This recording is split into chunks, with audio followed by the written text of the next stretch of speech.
ሰላም ጤና ይስጥልኝ ውድ የምኩራብ ሾው ተከታታዮቼ ከጥቂት እረፍት በኋላ ተመልሻለሁ። ስመለስ ደግሞ በልዩ እንግዳና በልዩ ፕሮግራም መጥቻለሁ። እንግዳዬ ዶክተር ጽጌ ትባላለች። ኑሯን በሀገር አሜሪካ ያደረገች ናት።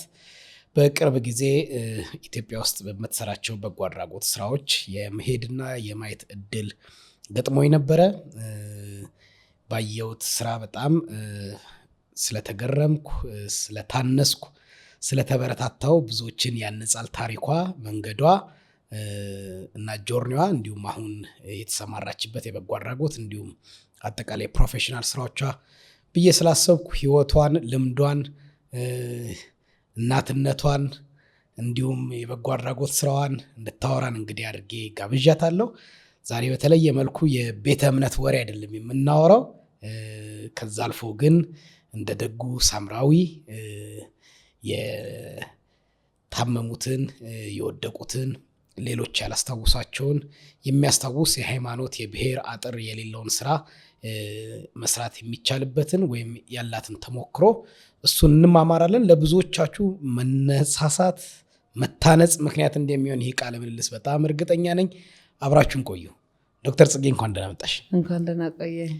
በደንብ አልገለጽኩሽም፣ ባየሁሽ ትንሽ ጊዜ ነው። ብዙ ማለት ይቻላል ስላንቺ፣ ግን አንቺ ራስሽን መጀመሪያ አስተዋውቀሽን እንጀምር። በጣም አመሰግናለሁ። በዚህ አጋጣሚ እንግዲህ ለዚህ ለእናንተ ሚዲያ ይበቃል ያላት ልምድ ለሌላው ያስተምራል ብላችሁ ስለጋበዛችሁ እጅግ በጣም አመሰግናለሁ። ጽጌ ጥበብ እባላለሁኝ። ተወልጄ ያደግኩት አሮጌው ቄራ 4 ኪሎ ነው። እንግዲህ ከዛ በኋላ አሜሪካን ሀገር ሄድኩኝ። አሜሪካን ሀገር ከሄድኩኝ ወደ 18 ዓመት ሆኖኛል። አሁን ትምህርት በጣም እወዳለሁ። ከዛ ደግሞ እግዚአብሔርን በጣም እወደዋለሁ።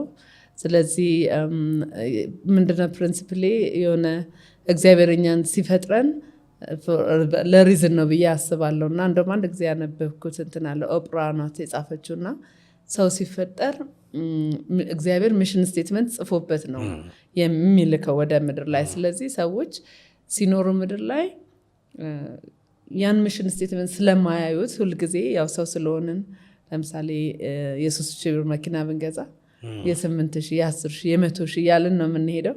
ስለዚህ ሁል ጊዜ ያንን የመጣንበትን ሚሽን ስለማናደርግ ደስተኛ አንሆንም እና ሰዎች አርጅተው እንኳን የእሱን ስራ መስራት ካልቻሉ ደስተኛ አይሆኑም እና ስለዚህ እኔም ያው እግዚአብሔር ሲፈጥረኝ በሚሽን ነው ብዬ ስላሰብኩኝ አሜሪካን ሀገር ከሄድኩ በኋላ ምክንያት ለምንድን ነው የመጣሁት ብዬ እግዚአብሔርን በጣም ጠይቀው ነበር። ለምን ነው የመጣሁት እዚህ? ምክንያቱም አሜሪካን ሀገር በጣም ጥሩ ሀገር ነው፣ ብዙ ኦፖርቹኒቲዎች ያሉበት። ኦፖርቹኒቲዎቹን ያው ሄደህ የምታገኝበት ነው። ኦፖርቹኒቲዎቹ አሉ፣ ግን ሄደህ ነው የምታገኛቸው፣ አይመጡም ወደ አንተ። ስለዚህ የምትፈልገው መሆን የምችልበት ሀገር ነው እና አሜሪካን ሀገር ሆኜ እዚህ የመጣሁት የሆነ ምክንያት አለኝ በቃ ብዬ ሳስብ፣ ያው እዚህ ሀገር ደግሞ ኢትዮጵያ ውስጥ በጣም ብዙ የአእምሮ እድገት ውስንነት ያለባቸው ልጆች፣ ቤት ውስጥ ተዘግተውባቸው የሚቀመጡ ልጆች ገንዘብ እንኳን ቢኖር የምታስተምርበት ሁኔታ የሌለበት ሀገር ስለሆነ ለምን እነሱን አልረዳም ብዬ አሜሪካን ሀገር በ2016 ላይ በ2014 እና 15 ከጓደኞቼ ጋር ሆኜ $1 በቀን ያው ቡና ሻይ ለመጠጣት ስታርባክስ በትንሹ $5 ታጠፋለ። ስለዚህ በቀን $1 በወር $30 እያደረግን ራዕይ የህፃናት መርጃ ድርጅት የሚባለው እነዚህ የአእምሮ እድገት ውስንነት ያለባቸው ልጆች መርዳት ፈለግ 2016 ተመዘገበ። ግን ስንጀምረው 2014 ላይ ነበር 6 ሆነን የጀመርነው። ኦኬ፣ ወደ ልጅነትሽ ልውሰድሽ። ወደ ራዕይ እመጣለን። ራዕይ መጥቼ ነው አይቻለሁ። እናወራለን በደንብ ስለ ራዕይ። እንዲሁም በዛ ከልጅነት ጀምሮ ማቀውን የሰፈሬ ልጅ አግኝቼ ደስ ብሎኝ ሀግ አረኩት። በደንበኛ ሰፈር ፌመስ ነው። ጊዮን የመጣው ጊዜ መጨረሻ ላይ የሚደንሰው ልጅ አቡዬ ነው የምንለው እኛ ሰፈር። መጨረሻ ላይ የዳንስ ትርኢት ያሳየው ልጁ ስፔሻል ያለው ልጅ አባቱም ጎረቤታችን ነው። አባቱ በጣም ያሳዝናል። በጣም ካሳሁን ነው የሚባለው ስሙ። ካሳሁን ነው ያባቱ። እናንተ የልጁ ስም ካሳሁን ነው? የልጁ ካሳሁን። ያባቱንም አውቀዋለሁ፣ ካርሶት ጎረቤት ነን። ከልጅነት ነው የስማቀውና ደስ አለኝ በዛ ሳይ። የልጅነት ህይወትሽ እንዴት ነበር ጽጌ? እድገትሽ፣ አኗኗርሽ ምናልባት ለዚህኛው ህይወት ያው እንደ ማንኛውም ኢትዮጵያዊ አሁን ያለሽበት የህይወት ከፍታ አለ። ዩኒቨርሲቲ ፕሮፌሰር ነሽ፣ የተማርሽ ሴት ነሽ፣ የቤተሰብ ኃላፊ ነሽ፣ ብዙ ትሰሪያለሽ። ላይፍ ጆርኒ ነው። ኦቨርናይት ያ ጆርኒ አልመጣም። ምናልባት እንዲህ የምትሆኝም ላይ መስልሽ ይችላል ከበፊት እና እንዴት ነበር የእድገትሽ ጆርኒሽ? እንግዲህ ተወልጄ ያደግኩት አሮጌው ቄራ እንዳልኩ 4 ኪሎ በጣም የዱርዬ ሰፈር ተብሎ የሚፈራ ሰፈር ውስጥ ነው ያደግኩት። እኔ የመጨረሻ ልጅ ነኝ ለቤቴና ወንድሜ በጣም ኃይለኛ ነው። የኔ ኢሚዲየት ታላቅ ወንድሜ በጣም ኃይለኛ ነው። በጣም ነው የሚቆጣጠረኝ። ከቤት ስወጣ ተከትሎኝ ላ ነው የሚሄደው እና የኛ ሰፈር ሁል ጊዜ በመጥፎ ነው የሚነሳው፣ ወይ በተዳዳባይ ወይ በዱርዬ ምናምን ነው የሚነሳው እና ግን ያው እናቴን አባቴ የሞተው የ8 ወር ልጅ ሆኜ ነው የሞተው። አላውቀውም አባቴን። እናቴ ናት ያሳደገችኝ። እናቴ ወይዘሮ አጸደ ገብሬት አሁን እማሆይ ናቸው። እናቴ ወጌሻ ነበረች፣ ታዋልድ ነበር ሰፈር ውስጥ ማለት ነው። ወጌሻ ነበረች፣ ታዋልድ ነበር፣ ታስታርቃለች እና አብዮት ጥበቃ 17 ዓመት የደርግ አብዮት ጥበቃ ነበረች እና ከእናቴ በጣም ብዙ ነገር ተምሬያለሁ።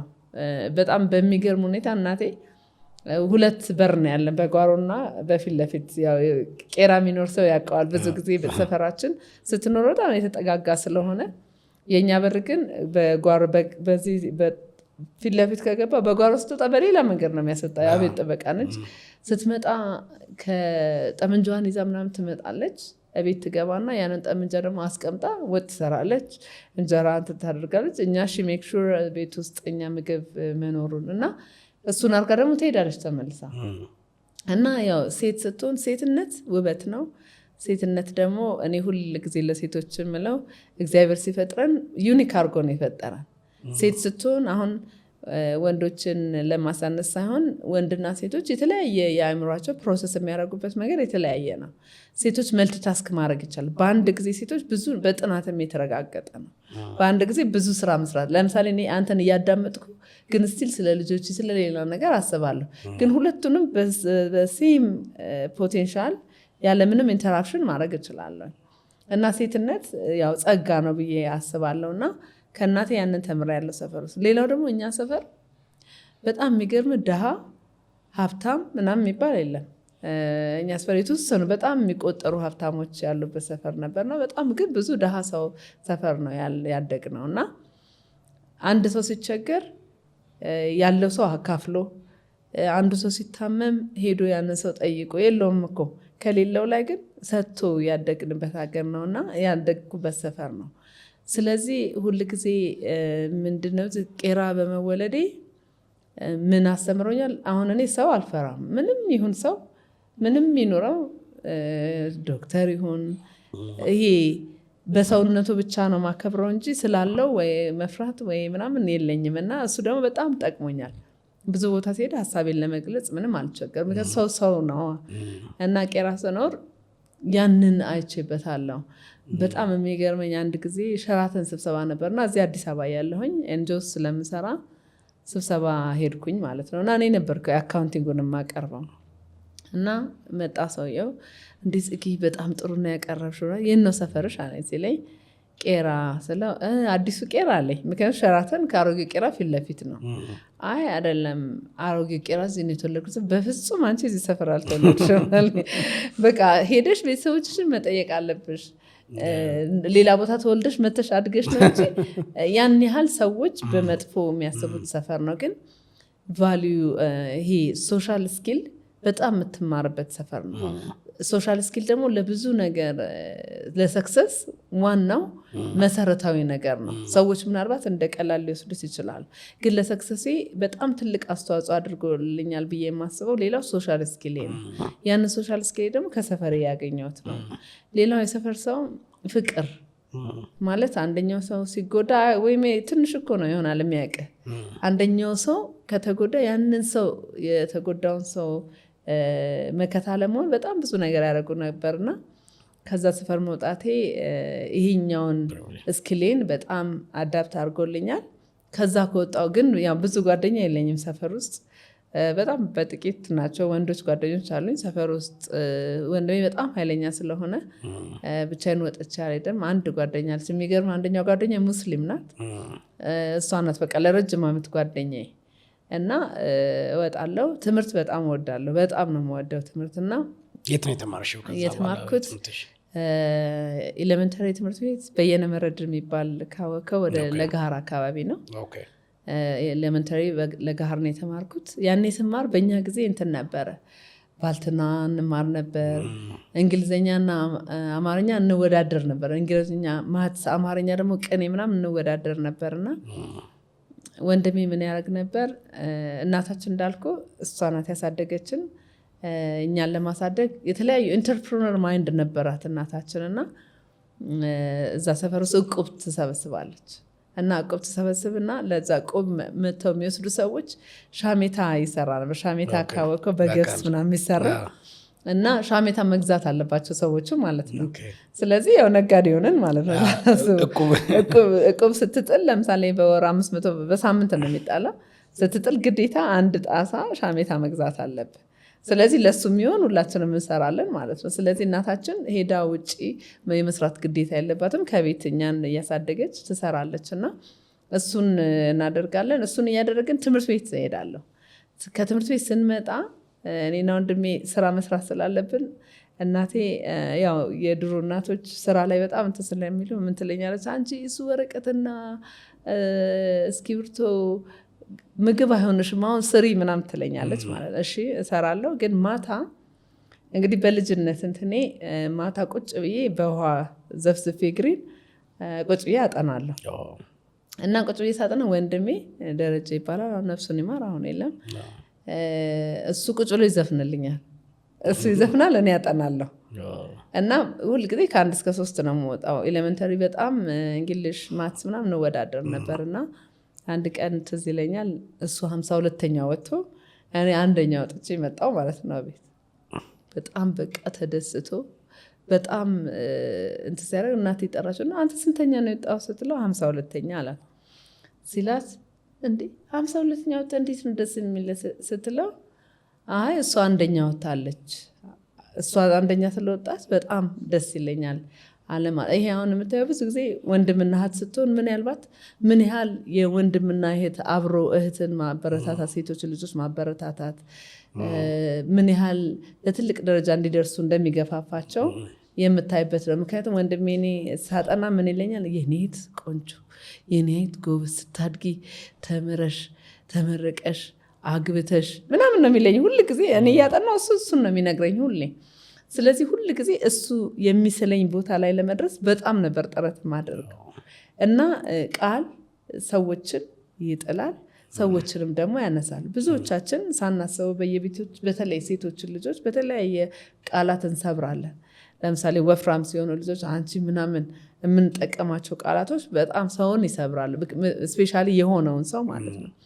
ስለዚህ ወንድሜም በጣም በጣም ትልቅ አስተዋጽኦ ለዛሬነቴ የወንድሜ ቃላቶች በጣም ትልቅ አስተዋጽኦ አድርገውልኛል እና ያው ከሰፈር ከቤት ነው አንድ ሰው ትልቅ ቦታ ለመድረስ እንዳልከው ጆርኒ ነው።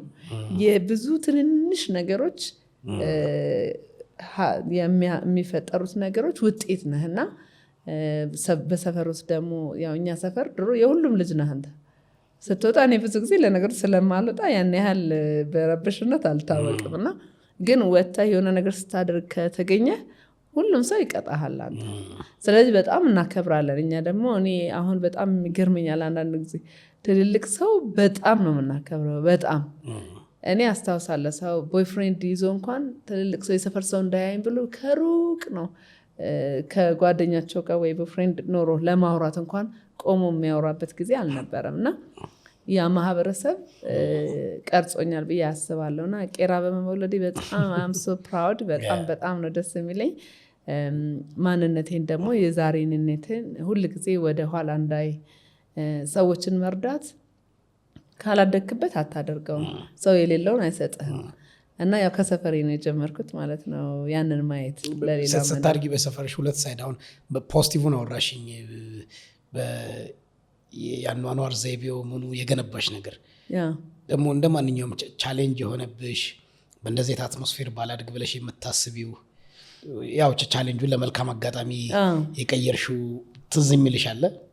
በጣም የሚገርም እንዳልኩ ለእኔ ወንድሜ ሳክሪፋይ ከፍሎልኛል ለዛ እንትን ምክንያቱም እኛ ሰፈር ውስጥ ብዙ ሴቶች ልጆች በተለይ ምናልባት ያለ ጊዜያቸው ትምህርታቸውን ሳይጨርሱ በጣም የኔ ጓደኞች ወልደው ቤት ውስጥ ቀርተው ከዛ ደግሞ ልጆቻቸውን ማሳደግ ሳይችሉ በኢኮኖሚ በጣም ተጎሳቅለው እስከ ዛሬም ህይወታቸው ላይ ኢምፓክት ያደረጋቸው ሰዎች አሉ። ለእኔ ግን የሚገርም ወንድሜ ያን ዋጋ ከፈለልኝ።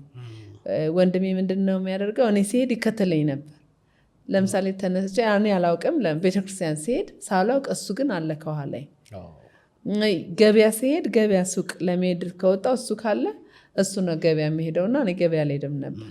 ስለዚህ ስወጣ ሰፈር የሆነ ሊለክፉኝ ያን ጊዜ መላከፍ የሚባል ነገር ነው። ይጠሯል፣ ያስቆሙሃል፣ በግድ ብዙ ነገር በግድ ያደርጋሉና ልክ ስሜ ሲጠሩ የደረጀ የትን ከተባለ በቃ ጥለውኝ ነው የሚሄዱት ማለት ነውና ወንድሜ ዋጋ ስለከፈልልኝ እኔ ኔጌቲቭ እንትኑ ምንም ኢምፓክት አላረገኝም። ምክንያቱም ከቤት አልወጣም። ከቤት ከወጣ ሁልጊዜ ወንድሜ ይከተለኛል። እሱ ባይኖር እንኳን ያው በስሙ በጣም ኃይለኛ ነው የኔ ወንድም፣ በጣም ኃይለኛ ካራቴ ምናምን ተምሮ የኛ ሰፈር ያው ልጆች ሲደባደቡ እንትን ያደርጋል። በጣም ሪስፔክትድ ነው፣ ኃይለኛም ሆኖ በጣም ሪስፔክትድ ወንድሜ ነበርና አይ ቲንክ እሱ ያንን መጥፎን ሳይድ እንዳላየው ሳክሪፋይስ ስላረገልኝ እንጂ እንዳልከው በጣም አስቸጋሪ ግን እዛ ሰፈር ባልተወለድኩ ብዬ አስቤ አላውቅም። ሀገር ሴት እኔ ኢትዮጵያ የወንድ ሀገር ናት እላለሁ ብዙ ጊዜ። ብዙ መነሻዎች አሉ እንግዲህ እዚህ ሀገር ዶሜስቲክ አቢዩዙም የውጭውም ጾታዊ ጥቃቱም ፖዚሽንም ሴት ልጅ ጠርምሳ አሸንፋ መሪ ሆና የተማረች ሆና እንትን ማለት እድሏ በጣም ጠባብ ነው። አቅሙ እያላት ራሱ በብዙ ፋክተሮች ተጨቁና ቤት ትቀመጣለች እና በሚደርሰውም ጥቃት በቫዮለንሱም ቪክቲሟ ሴት ናት። ቪክቲም ተደርጋም መናገርም አትችልም። ብትናገርም የሚፈረድባት ማህበረሰባችን ኢንክሉዲንግ ሌሎች ጀጅ የሚያደርጉት አሁን ማህበራዊ ሚዲያ ላይ እናያለን። ለምሳሌ ሴቶቻችን ላይ በሚደርስ ጾታዊ ጥቃት ላይ ደፋሪውን ከመኮነን ይልቅ ምን አንቀጨቀጨት እንዲህ ሲያረቃት ነበር፣ እንዲህ ትለብስ ነበር፣ እንደዚህ ትሆን ነበር ምናምን ብዙ ጀጅ እንትን ይላልና ብዙ ማህበራዊ ሚዲያውንም ሳይ ህጉንም ሳይ ሁሉንም ሳይ የወንድ ሀገር ስለሆነች ነው ሰክሰስፉል ስለሆነች አላደረብሽም ቻሌንጅ የሚል ጥያቄ ይሄንን እንደ ሴት ታስተውያለሽ ብዬ አስባለሁ። በዚህ ማቅጣጫ ያለሽን እይታም በጣም አስተውላለሁ። ሴትነት በጣም እንዳልኩ በጣም መልካም ሆኖ በጣም ፓወርፉል እያለ ግን ብዙ ዲስከሬጅ የሚያደርግ ከመጽሐፎቻችን ጀምረን ከተረቱ ጀምረን ከሁሉንም ነገር ወደኋላ ሴቶችን ወደታች የሚያደርጉ በጣም በተለይ በኛ ሀገር። ምክንያቱም ያው ሴት ልጅ ሁልጊዜ ስታጎነብስ፣ ሴት ልጅ እሺ ስትል፣ ሴት ልጅ ስትታዘዝ፣ ያው መታዘዝ የተለያዩ ናቸው። እኔ ለባሌ ታዘዛለሁ ግን ዲስሪስፔክትፉል ሳይሆን በጣም እየወደድኩት። ምክንያቱም ባሌ የኔ የቤቴ ንጉስ ነው። ስለዚህ እንደ ንጉስ እታዘዝለታለሁ። ግን በሌላ በተቃራኒ እንትን ዲስሪስፔክት ሆኖ ቤት ውስጥ በጣም አቢዩዝ እየተደረጉ የሚኖሩ በጣም ብዙ ሰዎች አሉ። በጣም ብዙ ሴቶች አሉ። ሌላው ሶሻል ሚዲያው ደግሞ በጣም ያጋንናል። ሶሻል ሚዲያው ሌላው እኔ ብዙ ጊዜ የሚያሳዝነኝ ለመልካም ነገር ሰዎች ቢጠቀሙበትና ደግሞ ሶሻል ሚዲያ ላይ አጫጭር ነገሮች ናቸው አሉት። ሾርት ነገሮች ስለሆኑ ሰዎች ጠለቅ ብለው አያነቡም እና ወይ ጠለቅ ያለ አስተያየት ለመስጠት በደንብ እውቀት ማወቅ አለብህ። እና ሴቶች ላይ ብዙ ነገር አሁን አንዳንድ ጊዜ አልፎ አልፎ ያለው ቲክቶክ ምናምን ላይ ሴቶቹ በተለያየ ወይ ባለባበሳቸው ወይ ባህዋናቸው ዲስከሬጅ ሲደረጉ ራሳቸውን የሚያጠፉ ሴቶች አሉ። ያው ብዙ አይተን የለ በሶሻል ሚዲያ። ስለዚህ ብዙ ነገር ሴቶች ላይ ስለሚመጣ እኔ ሁል ጊዜ ለሴቶች ምለው መጀመሪያ ራሳችንን እንሆን ነው። አሁን እኔ ከማንም ጋር ራሴን ኮምፒት አላረግም። ኮምፒቲሽን ለሴቶች እኔ ከተሳሳትኩ ምናልባት ሁሉም ሴት ሊያርመኝ ይችላል።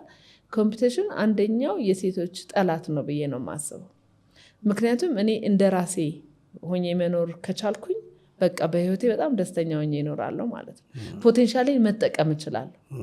ምክንያቱም ሌላውን ሰው ለመሆን ከሆነ ግን የምጥረው የሌለኝን ስለሆነ ልፈልግ የምሄደው በጣም አስቸጋሪ ሁኔታዎች ላይ የማትፈልገው ህይወት ውስጥ ትገባለህ። ከዛ የሴት ልጅ ደግሞ አንድ ጊዜ ክብሯ ከተነካ በኋላ ህይወቷ ከዛ በኋላ የምትኖረው ህይወት ራሱ ደስተኛ አይደለም።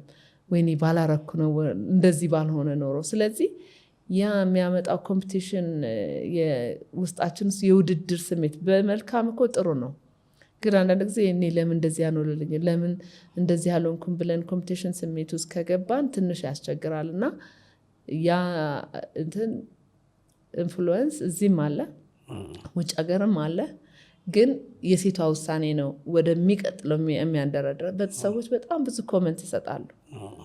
ስለዚህ ለትልቁ ለሴት ልጅ ሰክሰስ ሆነው ሴት ልጅ እንድትራመድ ወደፊት አንድ እርምጃ እንድትራመድ የሚያደርጋ ፎከስ ነው። ፎከስ አድርጋ እኔ ማነኝ አንተነትን ካወቅኩ፣ ለምሳሌ እኔ ጽጌውን ጥቁር ነኝ፣ ጸጉሬ አጭር ነው ምናምን ተነስቼ ቀይ ልሆን ብዬ ሜካፕ መቀባት እችላለሁ። ግን እግዚአብሔር የፈጠረኝ በቃ ውብ አድርጎ ከሁሉም ነገር እኔን የሚመስል ሰው በምድር ላይ የለም። በቃ እኔ ብቻ ነኝ ጽጌ። ስለዚህ ዩኒክ አድርጎ ነው የፈጠረኝ አይደል? ያው በስነ ፍጥረቱም ስናነብ መጽሐፍ ቅዱስም እግዚአብሔር እኛን ዩኒክ አድርጎ ፈጥሮናል። ያንን ዩኒክነቴን ግን መቀበል አለብኝ። ግን እሱ የሚሆነው ሁልጊዜ ስትማር ደግሞ አንዳንድ ሴቶች ላይ የምታየው ነገር አለ። ስትማር የሆነ ዲስሪስፔክት አብሮ ከመጣ እሱ ትክክል አይደለም። ሴት ነህ ደግሞ እግዚአብሔር ምን ብሏል? ያ ቤት ውስጥ ሴት እናት ናት፣ ሴት እህት ናት። ሴት ምንድነው ትቀርጻለች አይደል? ሴት ቤትን ትቀርጻለች። ቤት ውስጥ ደግሞ ጥሩ ማህበረሰብ ቤት ውስጥ ካለ አገርንም የምትገነባ ሴት ናት ማለት ነው። ስለዚህ ሀምብልነት ወይም ትህትና ያስፈልጋል። እና በሴቶች ላይ በጣም ብዙ ነገሮች ይደርሳሉ። ግን እኛ ራሳችን ሴቶች ደግሞ ነገሮችን እንቀይራለን ብዬ አስባለሁ። በወንዶች በኩል ያለው አመለካከት ደግሞ አንቺ ሴት አይደለሽ እንዴ አርፈሽ አትቀመጪም እንዴ ወይ ልትናገር ስትል ብዙ ዲስከሬጅ የሚያደርጉ ነገሮች ይናገረዋል። ስለዚህ ስለማያውቁ ነው ብለህ አልፈህ ካልሄድክ ወይኔ እንደዚህ ያለኝ ብለህ ከተቀመጥ ያው ብዙ ሰዎች እንደውም አንድ እንትን ሰምቻለሁ። አንዳንድ ሴቶች በጣም ፓወርፉል ሴቶች በጣም ብዙ ኖሌጅ ያላቸው ሴቶች ከቤት እንዳይወጡ ቅድም እንዳልክ ዲስከሬጅ እየተደረጉ ወይ ቆንጆ ሆነው ታለንትድ ሊሆኑ ይችላሉ። ብዙ ነገር መስራት የሚፈልጉ በቃ ቤት መቀመጥ የማይፈልጉ ሴቶች ቤት ውስጥ አቢዙ እየተደረጉ የሚቀመጡ ሴቶች አሉ ጋር እና እነዛ ሴቶች በተቻለ መጠን መንገዱን አስቸጋሪ ነው። ሴት ስትሆን ትምህርትን ተምረህ ሌላውን አድርግልን ከማህበረሰቡ ለመውጣት በጣም ያስቸግራል፣ ግን ትችላለህ። እና ያንን ነገሮች እንዳልኩ ታያለህ። ግን ልጅ ሆኜ ያን ያህል እኔ ላይ ያልደረሰብኝም፣ ግን አያለሁ። አሜሪካን ሀገር ሄጄ ግን በጣም ብዙ ኢቭን እኔ ኢንጂነር ሆኜ ስሰራ የታለ ኢንጂነሩ ምናምን ይሉኛል፣ ነጮቹ ማለት ነው። እኔ ራሴ ማለት ነው እና እኔ ነኝ ብዬ ሄደ ስትሰራ አላቸው ምናምን ብለው ወንዶቹ ሴቶችን ያን ያህል ኢንካሬጅ አያደርጉም። እኔ የሚገርም ኢንጂነሪንግ እንትን ስገባ ስቀይር አንድ ፖዚሽን ላይ ስቀይር 22 ወንድ እኔ ብቻ ነበርኩኝ ሴት። እና እዚህ ብቻ ሀገር ያለ አይደለም፣ የትም ቦታ ኢቭን በደሞዝ አሜሪካን ሀገር ለሴት የሚከፈላት ደሞዝ እና ለወንድ የሚከፈሉ ደግሞ አንድ አይነት አይደለም። ለወንድ የበለጠ ነው። ለወንዶች የበለጠ ደሞዝ ነው። ሄደ የአሜሪካን ሀገር እንትን ነው። አሁን ለምሳሌ ስፔሻሊ አሁን ኮንትራክተር ሆኜ ነው የምሰራው እና ደሞዝ በስምምነት ነው። ለአንተ የሚከፍለ ደሞዝ እና ለእኔ የሚከፍለኝ ደሞዝ አንድ አይነት አይደለም። ስለዚህ አንተ ሄደህ ነው እኔ ይህን ያህል ነው ወርዝ ማድረገው ይህን ያህል ነው የምፈልገው ካለዛ ለቃለው ካልካቸው ታለንትን ስለሚፈልጉ ያንን ደሞዝ ይከፍለዋል ማለት ነው። እኛ ሴት ስትሆን ደግሞ የሚያሳድግ ይሄ ተጽዕኖ አለ አይደል? የማህበረቱ እንደዚህ ብዬ ብጠይቅ ላይሆን ይችላል ወይ ደግሞ እንዴት ብዬ ጠይቃለሁ። እንደሱ አይነት ነገር ስለሚኖር ሴቶች አልፎ ሄደው ሲጠይቁ በጣም ነው የሚገረሙት። እና ሁሉም ዓለም ስላለ ያው ሴቶች ፎከስ አድርገው በራሳቸው ደስ ይላል። ደግሞ እናት ስትሆን ከሰው ሳትጠብቅ ራስን ስችል ከዛ አብሮ ምን ይመጣል? ትህትና ይመጣል። አብሮ እግዚአብሔርን ታመሰግናለህ። ምክንያቱም ብዙ ሰው ቤቱ ቁጭ ብሎ ለምን አገባው ለምን እንደዚህ ልጆቹ ተመርቀው ትምህርት ጨርሰው ሲሄዱ ብቻህን ትሆናለህ። you feel like በቃ አመት ያን ሁሉ ጊዜ ዌስት እንዳረግ የሚሰማ ጊዜ ይኖራል አሉ ብዙ ሰዎች ስላሉ ማለት ነው። ስለዚህ ልጆች ግን እያሳደግ አብረህ ጎን ለጎን እያደረግ ያስቸግራል፣ ግን ያ መቸገሩ ይሻላል። በኋላ ልጆቹ ካደጉ ከተመረቁ ኮሌጅ ከሄዱ በኋላ ራሳቸውን ሲችሉ አንተ ግን ምንም የለ አልተማርክም ወይ የሆነ ነገር ነው በሆነ አጋጣሚ ትዳርህ ቢፈርስ ምንም የለህም እና በጣም ብዙ ሰዎች ዲስከሬጅ ሆነው ራሳቸውን ብዙ ችግር ውስጥ የሚያስገቡ ሰዎች አሉና እንደው እኔ ሁል ጊዜ እዚህ ላይ ሁል ጊዜ እኔንም ጨምሮ ባለ አስቸጋሪ በሚባል ሁኔታ ራሳችን ላይ ብንሰራ ራሳችን ላይ ከሰራን በኋላ ደግሞ በሀምብልነት ነው እንጂ እኔ ሴት ስለሆንኩኝ ከወንድ እኩል ነኝ አይደለንማ አይደል እግዚአብሔር አይልማ። ስለዚህ እኛ ተነስተን እኔ ከወንድ እኩል ነኝ ብዬ ሌላ ነገር ግን በሴትነቴ ስፔሻል እና ሴት የተለያዩ ናቸው። የተለያየ ነገር ደግሞ ወደ እኩልነት መቅረብ የለበትም። ሁለቱም የተለያየ አቅም፣ የተለያየ ተፈጥሮ፣ የተለያየ እንትን አለ። በጣም ጥሩ ነው አሁን ያመጣው አንተ እንደው የተለያየ ነው የተለያየ ነገር ማወዳደር አንችልም። አንዱ ችግር እሱ ነው። አሁን የብዙ ያው እኔ ከሴቶች ጋር አሁን እዚህ መጥቼ 1-3-4 ትሬኒንግ ሳይሆን ኤክስፒሪየንስ ሼር አድርጌያለሁና አንዳንዶቹ ሴቶች በቃ እኩል ነን እኔ ደግሞ ስላገኘው ወይ ምናምን ስላገኘው ከሱ እኩል ነኝ ብለው የሚያስቡ ሰዎች አሉ። ግን ወንድ ልጅ የቤት ራስ ነው በቃ ምንም ይሄንን ማንም ሰው አይቀይረው።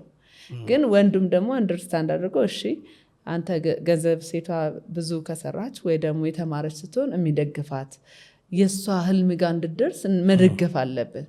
ምክንያቱም ትዳር እንትን አይደለ ቲም ወርክ ነው። ችግር የሚሆነው ምንድነው የወንዶቹ ፓርቲ ወራና ሴቶቹም ላይ መጽሐፍ ቅዱስ ግልጽ አድርጎ ይኖራል። ክርስቶስ ቤተክርስቲያንን እንደወደዳት ይውደዳት ይላል። በጣም ከባድ ነው ለወንዱ የተሰጠው ኃላፊነት። ራስነ ተባለ እንጂ እሷ ትገዛ የመገዛት ኃላፊነት ቢሰጣትም ሚስቱን እንዲንከባከባትና እንዲወዳት እንትን የተባለው ክርስቶስ ቤተክርስቲያንን በወደዳት መጠን ነው። ስለዚህ እሷ የምትገዛው there is another ደግሞ precondition አለ። እሱ ክርስቶስን በወደደበት እየወደዳት ነው ወይ? ክርስቶስ ቤተክርስቲያንን ብሌምለስ ያልተጨማደደች የማታለክስ ንጽሕት የሆነች ተደርጋ እንድትጠበቅ ነው አይደለ? ክርስቶስ ሙሽራ ሆና የምትጠበቅ ናት። ስለዚህ ሙሽራይትን ይዞ ሊመጣ ሲል የምናስረክባት ቤተክርስቲያን ንጹህ የሆነች ያልተጨማደደች ብሌምለስ የሆነች ቤተክርስቲያንን ነው። በዛ ሌቭል ሚስቱን ይጠብቃት፣ ይንከባከባት፣ እንደዚህ አይነት ፍቅር ይስጣት ነው። ስለዚህ ወንዱም ያን ፍቅር ሳይሰጥ ትገዛልኝ የሚል ዲማንድ የማድረግ መብት የለውም። ሁለቱም ነው። ለዛኛው አልተሰጠም አይደለም። ብዙ ጊዜ ወንድ ልጅ የቤት ራስ ነው ሲባል ሴቶች ራስነትም ገዥነት አይደለም ከመውደድ የሚመጣ ነው። ሰሚሽን ዊዝ ላቭ ነው። ሰሚሽንን የሚያመጣው መገዛትን የሚያመጣው ፍቅር ነው። ጉልበት ማንንም ሰው ሊያስገዛ አይችልም። ናቹራልም አይደለም። ሰው በፍቅር ነው ሊገዛ የሚችለው። በራስወኛ ያለው ምናን አይደለም። ያም በፍቅር ደግሞ ባለቤቴ ሚስቴ እንድትገዛልኝ እኔ ክርስቶስ ቤተክርስቲያን እንደወደ ወዳታለሁ ወይ እንከባከባለሁ ወይ ማዲያስ ሳታወጣ ነው እያኖርኳት ያለሁት ቲርለስ ህይወት እያኖርኳት ነው ያለሁት የሚል ጥያቄ እኔ ጋርም አለ ማለት ነው። ቦት ሳይድ ነው ለማለት ነው። በጣም ለዚህ ነው ያነሳው። ቲም ወርክ ነው። ላይክ ትዳር it's a team work ነው። በጣም ጥሩ ቲም ካለ ሰክሰስፉል ነህ ማለት ነው። አንተ ብቻህን አይደለም ሰክሰስፉል ለምትሆነው። ለምሳሌ አንተ ሚስትህን ወደህ እንዳልከው ሚስትህን ወደህ ሚስትህን እየተንከባከብ የእሷን ድሪም እንድትኖር ካረካት ያንተም የእሷም ሰክሰስ ነው። ትዳር ውስጥ ሆነ የምታገኘው ሰክሰስ የኔ ብቻ ወይም የእሱ ብቻ የሚባል ሰክሰስ የለም። ምክንያቱም እኔ ለምሳሌ ስማር ሳጠና ባለቤቴ ቁጭ ብሎ ልጆቹን መጥቶ ልጆቹን ተንከባክቦ ብዙ ነገር ሰክሪፋይ አድርጎ ነው እኔ ያጠናሁት ወይም እኔ የተማርኩት። ስለዚህ እኔ ብቻዬን ዛሬ ሰክሰስፉል ነኝ ብዬ ማውራት አልችልም። ምክንያቱም እሱ ባይኖር ያንን ማድረግ አልችልም፣ ኢቨን ፍላጎቱ ቢኖረኝ ማለት ነው። ስለዚህ ሁልጊዜ ቲም ነው። ቲም ውስጥ ስትኖር የከሌ ነው የሚባል የለም እና ሚስ የሚደረገው የሚመስለኝ አሁን እሱ ነው። አንዳንድ ጊዜ እኔ ራሴን ተምሬ ወይ እንደዚህ አድርጌ እንደዚህ ደረስኩ የምትልበት ነገር ስላልሆነ ሁለቱም ያው በእግዚአብሔር ስትኖር ደግሞ እግዚአብሔር የሚወደውን እያደረጉ እንደ ራስ መውደድ በጣም ያስቸግራል እና ከባድ ነገር ነው። ራስ ሰውን እንደ ራስ አድርገህ መውደድ እኮ በጣም እንዳልከው ትልቅ የቤት ስራ ነው። ስለዚህ እሱ ካለ እንኳን መገዛት ምንም ታደርጋለህ እና ሁለቱም ማች ያደርጋሉ ማለት ነው። አሜሪካ በምን ነገር አጋጣሚሽ ዶክተር ጽጌ? አሜሪካ ነገር የሄድኩት ባለቤቴ እዚህ አውራ ጎዳና ነበር የሚሰራው፣ ኢኮኖሚክስ ቺፍ ነበር። አጋጣሚ ዲቪ ደርሶን ነው በዲቪ ነው የሄድነው። ያው በዲቪ ሄድን። እንግዲህ የአሜሪካ ነገር ብዙ እኔ ውጭ የመውጣት ምንም ሀሳብ አልነበረኝም። ድሮ የምሰራው ራስ አገዝ የሴቶች ድርጅት ውስጥ ነበር እና የምሰራው ከድህነት መስመር በታች ከሆኑ ሴቶች ጋር እነሱን ትሬኒንግ መስጠት፣ ቤዚክ ቢዝነስ ስኪል ትሬን አደረግ ነበረ። ከዛ ደግሞ የአካውንቲንግ ገንዘባቸው እንዴት ሴቭ ማድረግ እንዳለባቸው። ከዛ ከድህነት ወጥተው በጣም ሀብታም ሴቶች አሉ አሁን ማለት ነው። እና ስራውን በጣም ነበር የምወደው። ብክዝ ስራ የሚሄደው ለመስራት ብቻ ሳይሆን እነሱ ሲቀይሩ አያቸዋለሁ እና እዛ ሰራ ነበር። በዛ አጋጣሚ ግን ያው ከባለቤቴ ጋር በዲቪ የአሜሪካ ነገር አሜሪካ እንዴት ጠበቀች? አሜሪካ እኮ በጣም አሜሪካን ሀገር ለመግለጽ የሚያስቸግርባቸው ብዙ ሁኔታዎች አሉ። አሜሪካ በጣም ጥሩ ሀገር ነው። በጣም ፉል ኦፍ ኦፖርቹኒቲ ነው ያለው። ግን ስትሰደድ ወደ ሌላ ሀገር ስትሄድ አዳፕት ለማድረግ ግን በጣም ያስቸግራል። በጣም እና እኔ በጣም አስቸግረው ነበር። ግን ሄጄ አሁን ወደ ኢትዮጵያ እንዴት ነው የምመለሰው? ይሄ ሁሉ ሰው እዚህ እየኖረ ያንን እንትን አድርጎ ነው አይደል? ያንን በጣም አስቸጋሪ ሁኔታዎችን አልፎ ነው የመጣውና እዛ ስትሄድ ብቸኛ ትሆናለህ። በቃ ሰው አታገኝም፣ ሰው የለም። የመጀመሪያ ስንደርስ ምንም ሰው የለም፣ መኪና ብቻ ነው ያለው። እና እንደውም የተቀበለ ልጅ የጠየቁት የመጀመሪያ ጥያቄ ሰው የለም እንዴ ነው ያልኩት። በቃ መኪና ነው የሚሄደው፣ ሰው አታይም እንደዚህ። ስለዚህ እኛ ደግሞ እዚህ እንዴት ነው የኖርነው? አስበኝ፣ እኔ ከቄራ ነው የኖርኩት። ቄራ ነው ተወልጄ ያደግኩት። በጣም በብዙ ሰው መሀል ነው ያደግኩት። ወንድሞቼ በጣም ተንከባክበው በፍቅር ነው ያሳደጉኝ። ከዛ ደግሞ አግብቼ አብነት ነበር የሄድኩት። አስብ፣ ከቄራ አብነት ነው የሄድኩት። እንግዲህ ሰው በየአንድ እርምጃ በሄድኩ ቁጥር ሰው ያለበት ቦታ ነው እና ሰው የለም። ከዛ ደግሞ ስራ የለም ኢነሴንስ እኔ እዚህ ያለው ፕሮጀክት ማኔጀር ነበርኩ፣ አካውንታንት ነበርኩኝ። እዛ ስንሄድ ግን በኤክስፔሪንሳችን የሚቀጥረን ሰው አልነበር። ከዚህ ባለው ኤክስፔሪንስ ማንም አይቀጥረን፣ ምክንያቱም ኤክስፔሪንሱ ከዛ ባለው ቻለንጅ ነው። ሌላው ደግሞ ኢንፎርሜሽን የለም፣ በቂ ኢንፎርሜሽን የለም። ከዚህ ሄደ አሁን እንዴት ነው አሁን እግዚአብሔር ይመስገን ትንሽ እየተሻሻለ ነው። ግን ከዚህ ሄደ እንዴት ነው አሁን ዲፕሎማን ወደ ዲግሪን ኢቫሉዌት አስደርጌ ወደ ፕሮፌሽናል ስራ የምገባው? እሱን ለማድረግ በጣም ያስቸግራል። በቃ እኛ ብሄድንበት ጊዜ ኢንፎርሜሽን የለም። ስለዚህ ስራ ምንድን ነው ስትል ዌትረስ የሚወስድ ስራ በጣም ነው የሚገርምና የመጀመሪያ ስራ የሰራሁት የተቀበለችን ልጅ በቃ ስራ አግኝቻለሁ አለች እና እንትን ሀትዶግ የሚሸጥበት ቦታ ነው የምንሄደው አለች። ሀትዶግ ውሻ ይሸጣል እንዲህ ደግሞ እዚህ ሀገር ምንድን ነው? ከዛ ሄድኩኝ። ስንሄድ ትንሽዬ ሱቅ ናት። እዛ ውስጥ ዳቦ ውስጥ ቀጭኗ ስጋለች ሀትዶግ፣ እሱን እየከተትክ ሶሱን እያደረክ መሸጥ ነው። ኃይለኛ ፀሐይ ነው የሄድነው፣ ጁን ላይ ነው። ከዛ ኦልሞስት ባስ ይዤ ሜትሮ ይዤ በትሬን ይዤ ነው እዛ የሚሄደው። ስንት ዶላር? ወደ $3 ምናምን አወጣለሁ። በእኛ የሄድን ጊዜ $8 ነበረ የሚከፈለው። ስለዚህ የሚቀረኝ $5 ነው። ከዛ ደግሞ ፊሊንጉ አለ፣ የሚሰማ ስሜት፣ የበታችነት ስሜት፣ የብቸኝነት ስሜት በጣም ከባድ ነበር ፊሊንጉ። እና እቤት ስገባ ባለቤቴ እንዲያውቅ ስለማልፈልግ እንደ ሻወር የምታጠብ አስመስዬ ውሃ ከፍቼ አለቅስ ነበር። በጣም ነበር ማለቅሰው በጣም። ከዛ ቀን ቆይ ያልኩኝ ሳይ ዌትረስነት ስራ ገባሁ ማለት ነው፣ ማስተናጋጅ ሆንኩኝ ማለት ነው። እና አስበው ከፕሮጀክት ማኔጀርነት ወጥተህ እዛ አለ ስሜቱ አለ። እዛ ስትሄድ ዌትረስ ሆኜ መስራት ጀመርኩኝ። እና ዌትረስ ሆኜ ስሰራ ያው ጠረጴዛ ይሰጣል። ጠረጴዛውን ሴታፕ ታደርጋለህ። ትሬኒንግ ትልቅ ትሬኒንግም አትወስድም፣ አንዱ ሲሰራ ታያለህ። እሱን መስራት ጀመረ እና እሁድ ማረፍ የለም። ቅዳሜ አታርፍም፣ እሁድ አታርፍም። ሁሉንም ሆሊዴዎች ትሰራለህ። ኢስተር በል ክሪስማስ፣ ኤቭሪ ሆሊዴይስ እኛ እንሰራለን ማለት ነው። እና ለጓደኛ የምላታለሁ ከለላ ትባላለች ጓደኛዬ፣ ኬሊ ነው የምንላት። ኬሊ እኔ ግን እንግዳ ነው እንጂ ዌትረስ መሆን አልፈለግም እላታለሁ። እና የመጀመሪያ የገባሁበት ዌትረስ ስራ የገባሁበት ፎርት ማየርስ ኦፊሰርስ ክለብ ይባላል። የሚሊተሪዎች እንትን ነው እና በጣም ሪስፔክት አለው። የምትለብሰው ቶክሲዶ ነው የምትለብሰው፣ ጥቁር ሱሪ፣ ጥቁር በቃ ልክ ሚዜ ነው የምትመስለው። አንዳንዴ ሰርግ ኖሮ ምንም ቃፍ ካልያዝን ማን ነው ሚዜ እናንተ አይለየም። ልብሱ በጣም አሪፍ ነው እና እኔ ግን እሱም በፌስታል ይዞ ነበር የሚሄደው። የስራሽ ስለሆነ ደስ አይልሽም? በቃ እኔ መሆን የምፈልገው እንግዳ ነው እንጂ በቃ ዌትረስ መሆን አልፈልግም በቃ ውስጤ። እና ምን ማድረግ ጀመር፣ መማር አለብኝ። በቃ ከዚህ ወጥቼ እሰራለሁ ግን መማር አለብኝ። እና ከባለቤቴ ጋር በቃ መነጋገር ምን ይሻላል፣ እኔ እንመለስ፣ እኔ አልመለስም በቃ ስለዚህ ወደ ኢትዮጵያ አልመለስም፣ ግን በቃ እማራለሁ። አንተ ወይ ተማር። እሱ እዚህ ልክ ማስተርሱን ሊጀምር ሲል ነበር ሄደውና እሱ ምናለኝ፣ አይ በቃ እኔ የተማርኩ አንቺ ከምትሰሪ አንቺ ተማሪና ከዛ እኔ ልስራ አብረን እንትን እያለ እሱ ፍሌክሰብል ልጅ ደግሞ ስንሄድ ልጅን ልኦልን የ1 ዓመት ከ2 ወር ልጅ ነበረ። ስለዚህ ቤቢሲት ለማስደረግ በጣም ውድ ነው። ለአንድ ቤቢ ደሞዝ ራሱ አይበቃም ቤቢሲት ለማስደረግ ማለት ነው።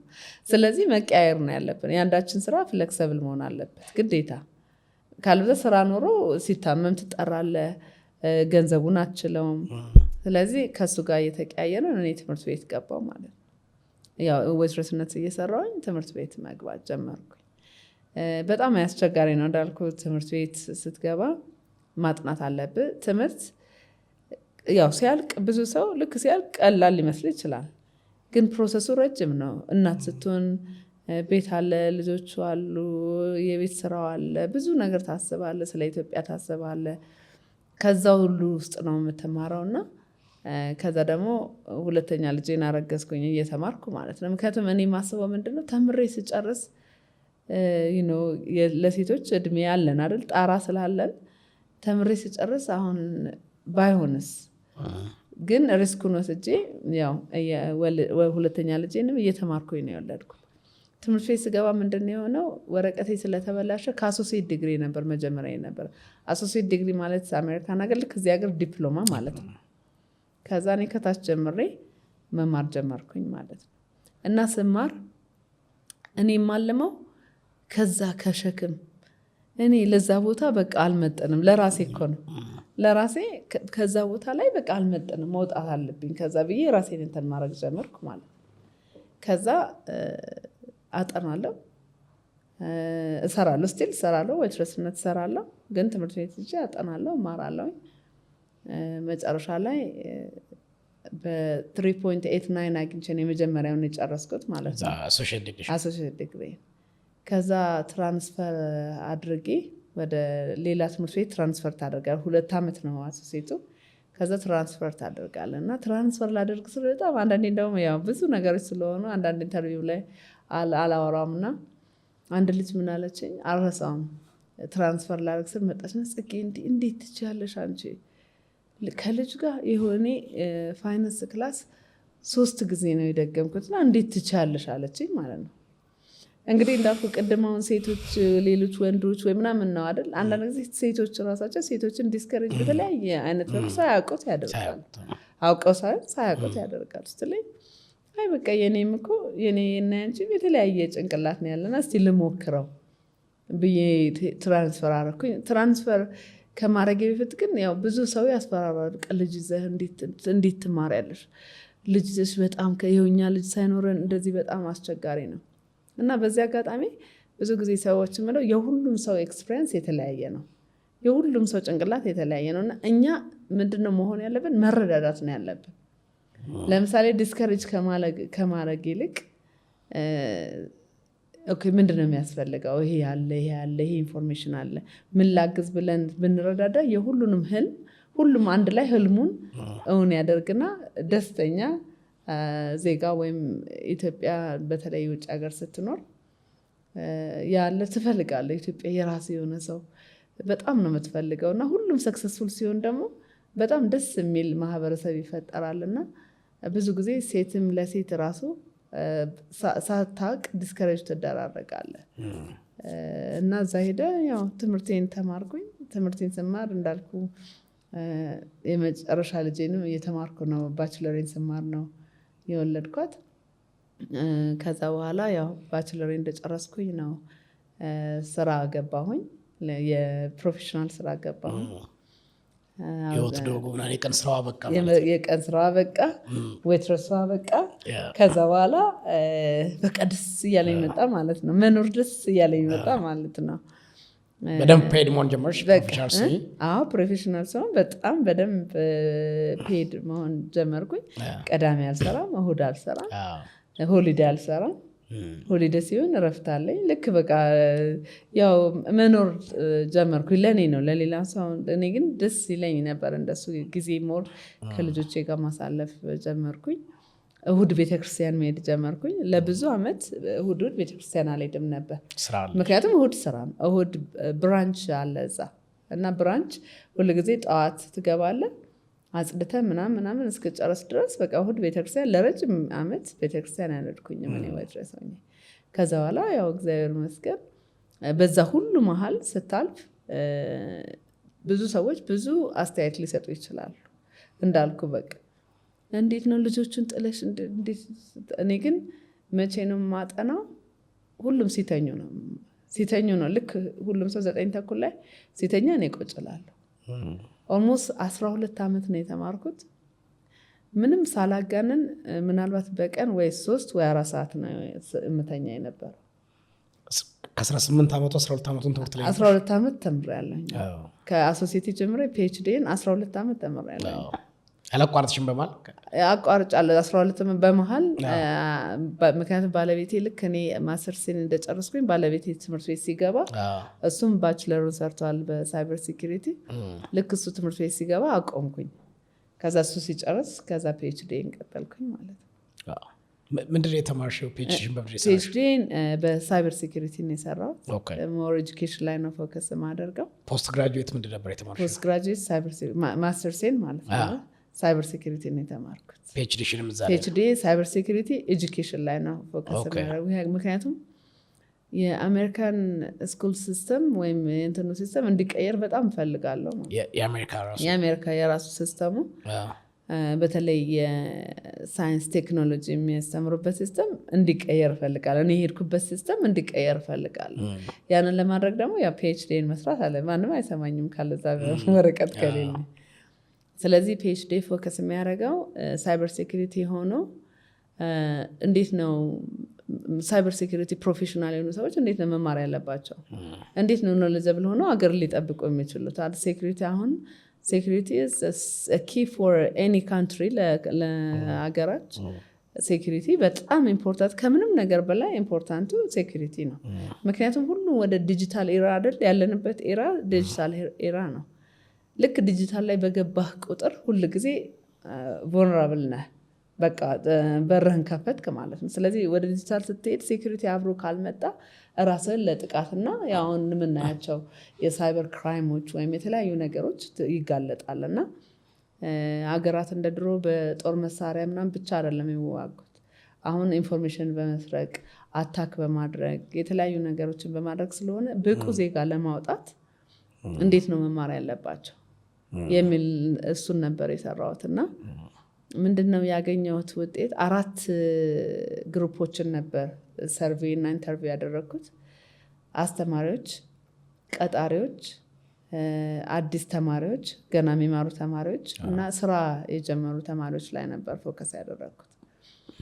ፕሮሰሱ ውጤቱ እኔ ስላለፍኩበት እኔ እንግዲህ ከአሶሲኤቲ ጀምሬ እስከ ፒኤችዲ ነው የተማርኩት አሜሪካን ሀገር። አይ ኖ ዘ ሲስተም እንዴት እንደሚሆን ማለት ነው። ስለዚህ ከሲስተሜ ተነስቼ ፕሬዲክት አድርጌ የነበረውን ሞር ነው ያጠነከረልኝ።